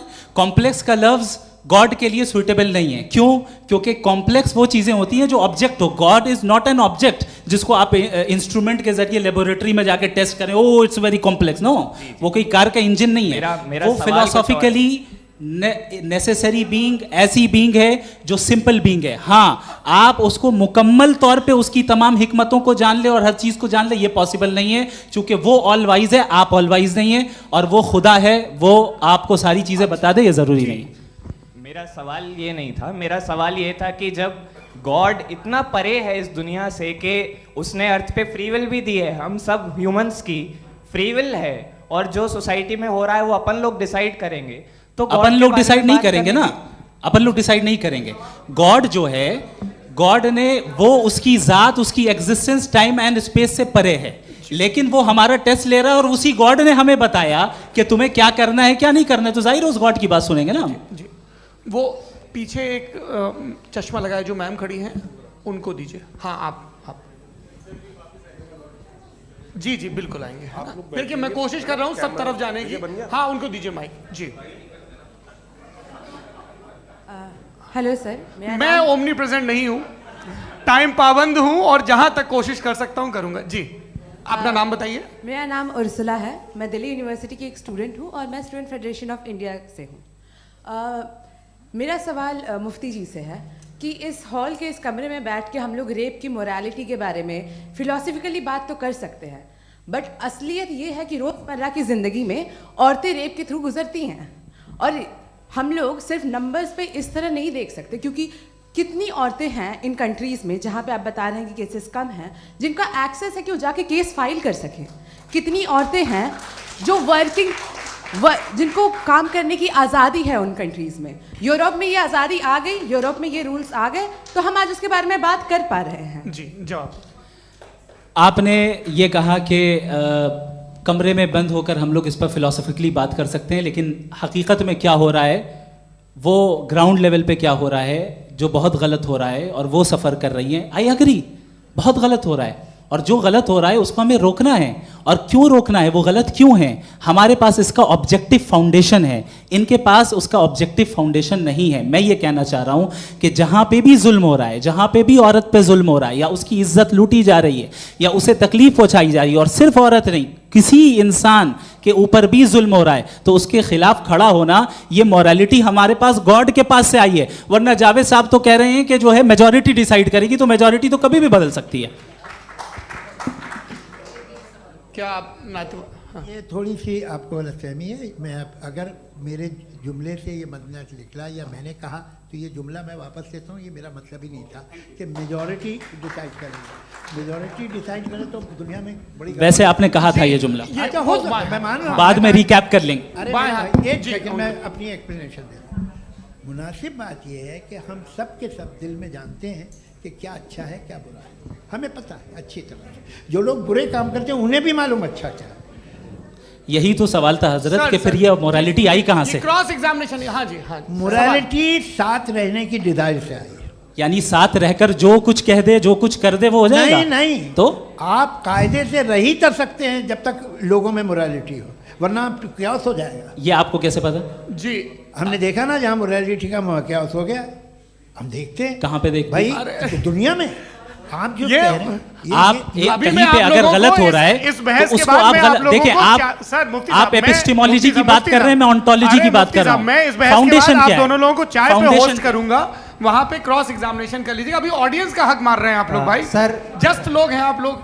और ये भाई ये उधर आएंगे, जी सर आएंगे। अच्छा सर, मेरा नाम लईकुर रहमान है और मैं अलीगढ़ मुस्लिम यूनिवर्सिटी का स्टूडेंट हूँ, और जहाँ तक मुझे पता है कि sir you are also product of Aligarh Muslim University. मैं भी उसी चमन का बुलबुल। हाँ सर, तो बहुत खुशी हुई मुझे जान करके कि मैं आपसे मिलूंगा। सवाल सर, मेरा सवाल यह है, सर सैयद अलैहिर्रहमा का नज़रिया ये था कि खुदा के वजूद को अक़ल के दायरे में रह कर के तलाश करना, न कि पूरी तौर से उसका इनकार कर देना। Sir, how will you define it? नहीं, तो ये तो आप इन्हें बताइए। ये सवाल आपसे खुदा का वजूद साबित कर रहे हैं, तो सर आपने इनकार कर रखा है, इस वजह से मेरा क्वेश्चन उन्होंने यही एक सेकंड, सर सैयद ने यही कहा ना कि अक्ल से आप खुदा के वजूद को साबित नहीं कर सकते, यही कहा ना भाई। वो उन्होंने कहा कर सकते हैं और वो कर दिया गया आज। वो फोन तलाश करना या साबित करना अक्ल से नहीं हो सकता। अरे सवाल तो सुन लीजिए जी। अक्ल से नहीं हो सकता है, यही कहा ना आपने। अक्ल से हो सकता है, अरे वो यही कह रहे हैं भाई, आप बता रहे हो सकता है, वो तो कुछ और। आप अगर सर देखो नौजवान फोन ले लो, वो इतनी कमाल की यूनिवर्सिटी है। अरे भाई दे दो ना जरा, एक मिनट दे दो भाई, मेरी बात सुनो, माइक पे बोलो ताकि जो लाखों लोग देख रहे हैं। माइक दे दो ना। अरे देंगे ना माइक, तुम ठहरो तो। हाँ सर, मेरा सवाल ये था कि सर सैयद अलैहि रहमा का एक नज़रिया था अपना कि खुदा का जो वजूद है उसको अक़ल के दायरे में रह कर के तलाश करना है, न कि पूरे तौर से इनकार कर देना है। ये उनका कॉन्सेप्ट था। लेकिन मेरा सवाल ये है कि आप इसको कैसे डिफाइन करते हैं, एक्सप्लेन कैसे करेंगे, मैं आपसे जानना चाहता हूँ, क्योंकि you are the product of Aligarh Muslim University. मुझे अक़ल के दायरे में रख के मैंने बहुत तलाश की, मुझे मिला नहीं। हाँ ये इधर वो चश्मा लगाए जो, हाँ उनको दे दीजिए। जी जी फटाफट पूछिए, बस 5 मिनट है, 5 मिनट में खत्म हो रहा है। हाँ अस्सलाम वालेकुम मुफ्ती साहब। एंड मेरा सवाल जावेद अख्तर साहब से। क्या नाम है आपका? अरे भैया सब मुझे पूछ रहे हो। फैज पूछिए फैज साहब। तो मेरा सवाल ये है कि अभी जो एथियस्ट है वो problem of evil argument use कर रहे हैं अगेंस्ट मुस्लिम्स, राइट? कि इस दुनिया में इतना सारा ईविल है और अगेंस्ट मुस्लिम तो यहाँ अगेंस्ट थियस्ट। हाँ थोड़ा सा करेक्ट कर लीजिए भाई, पूरी मशक्कत ही इसी बात की थी कि किसी एक मजहब पे बात ना टिके। जी, तो बेसिकली ये आर्ग्यूमेंट ऐसा है कि इस दुनिया में इतना ज़्यादा ईवल एग्जिस्ट करता है और अगर एक ऑल गुड गॉड है तो वो रोकता क्यों नहीं है? लेकिन इस सवाल में एक हिडन अजम्पशन ये है कि इस दुनिया में ईवल एग्जिस्ट करता है। अब एथियस्ट ये कैसे ऑन्टोलॉजिकली प्रूव कर सकते हैं कि इस दुनिया में ईवल एग्जिस्ट करता है? मैं आपको बताता हूँ, थोड़ा सा समझा। नहीं सर, हम लोग इनको सुनिए। नहीं please don't do that. I want to explain ontologically. नहीं हम समझ गए सर, इनको अब जवाब देने दीजिए। अच्छा सवाल पूछ लो। मैं अभी तक क्या था वो मैं थोड़ा सा ऐड ऑन कर लेता हूँ। तुम गुरु, तो हम जब इसका राउंड 13 करेंगे ना तब तुमको स्टेज पे बिठाएंगे। जी तो हाँ जल्दी से। तो देखिए एथियज्म के हिसाब से सब कुछ रैंडमली बन गया है, सब कुछ एटम्स और मॉलिक्यूल्स है। एक पत्थर में और मुझ में सिर्फ इतना फर्क है कि हम लोग एटम्स और मॉलिक्यूल्स का अलग अलग रीअरेंजमेंट है। अब एक पत्थर को कोई इंसान तलवार से 2 टुकड़ों में काट दे या मुझे, according to atheism it is same. There is no evil and good according to atheism.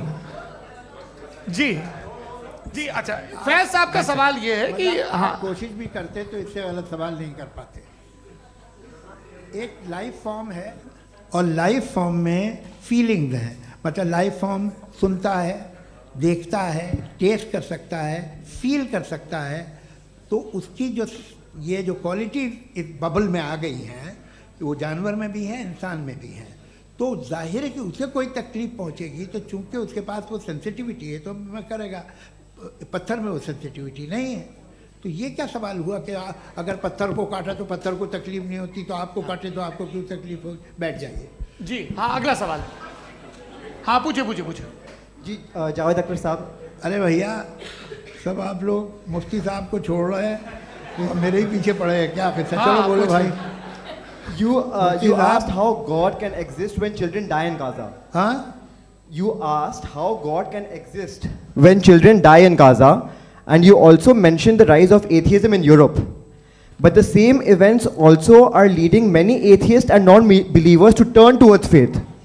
How do you interpret this contradiction, where suffering pushes some away from God, yet brings others closer to belief? देखिए आपको एक बात बताऊं, दुनिया perfect तो कहीं भी नहीं है, हर जगह कुछ खामियां हैं। बेटा एक मिनट आप ही को कहेंगे, देखो वो तो कुछ खामियां, कमज़ोरियां, खराबियां सब जगह है।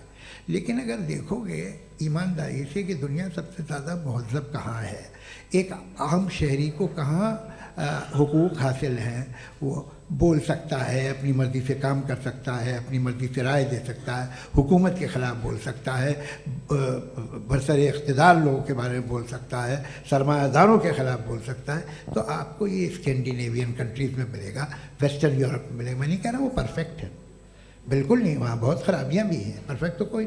लेकिन जिन जिन मुल्कों में, लैटिन अमेरिका देखो, गल्फ़ देखो, वहाँ पर आपको ये ज़रूर है कि रेप नहीं होते होंगे।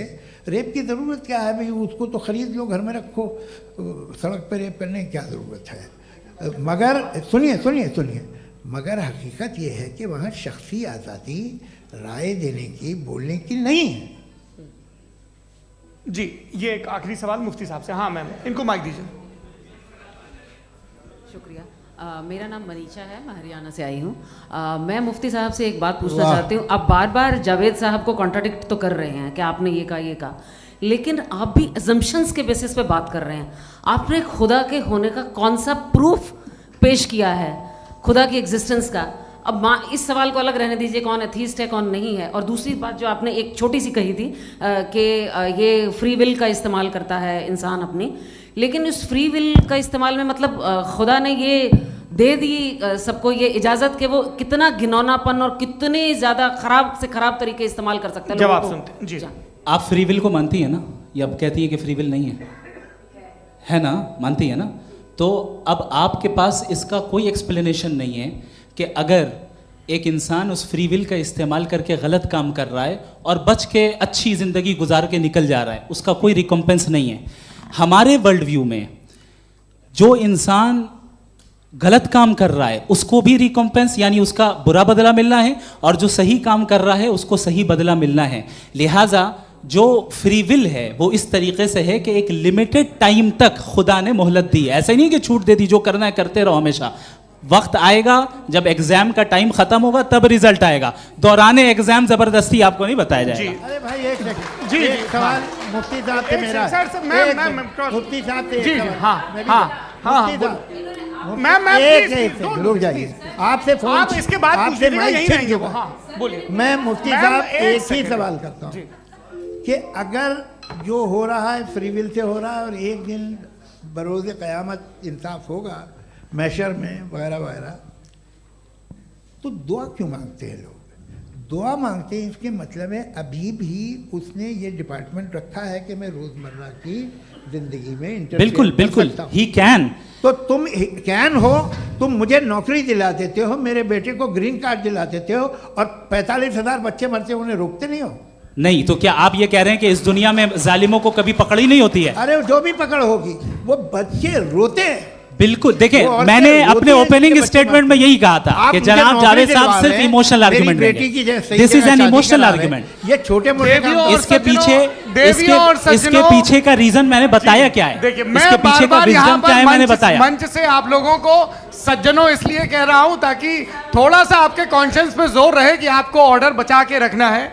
वक्त तय हुआ था, ये वक्त पूरा हुआ, आपने इतने धैर्यपूर्वक सुना, मैं आप सबका बहुत बहुत शुक्रगुजार हूं। यदि इन दोनों विद्वानों की इच्छा होगी तो कभी हम इस बातचीत का राउंड 2, राउंड 3, यही तो देखिए खूबी है इंसान की कि बहस मुबाहसे में वो पड़ा रहता है।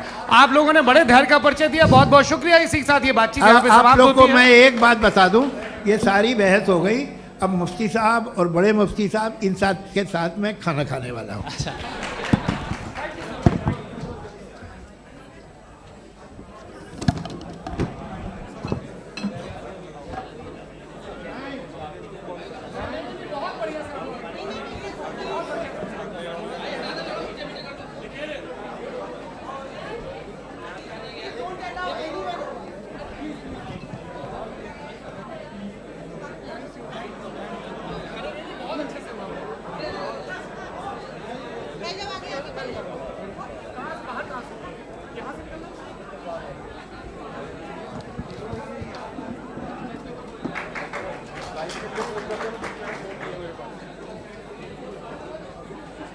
आप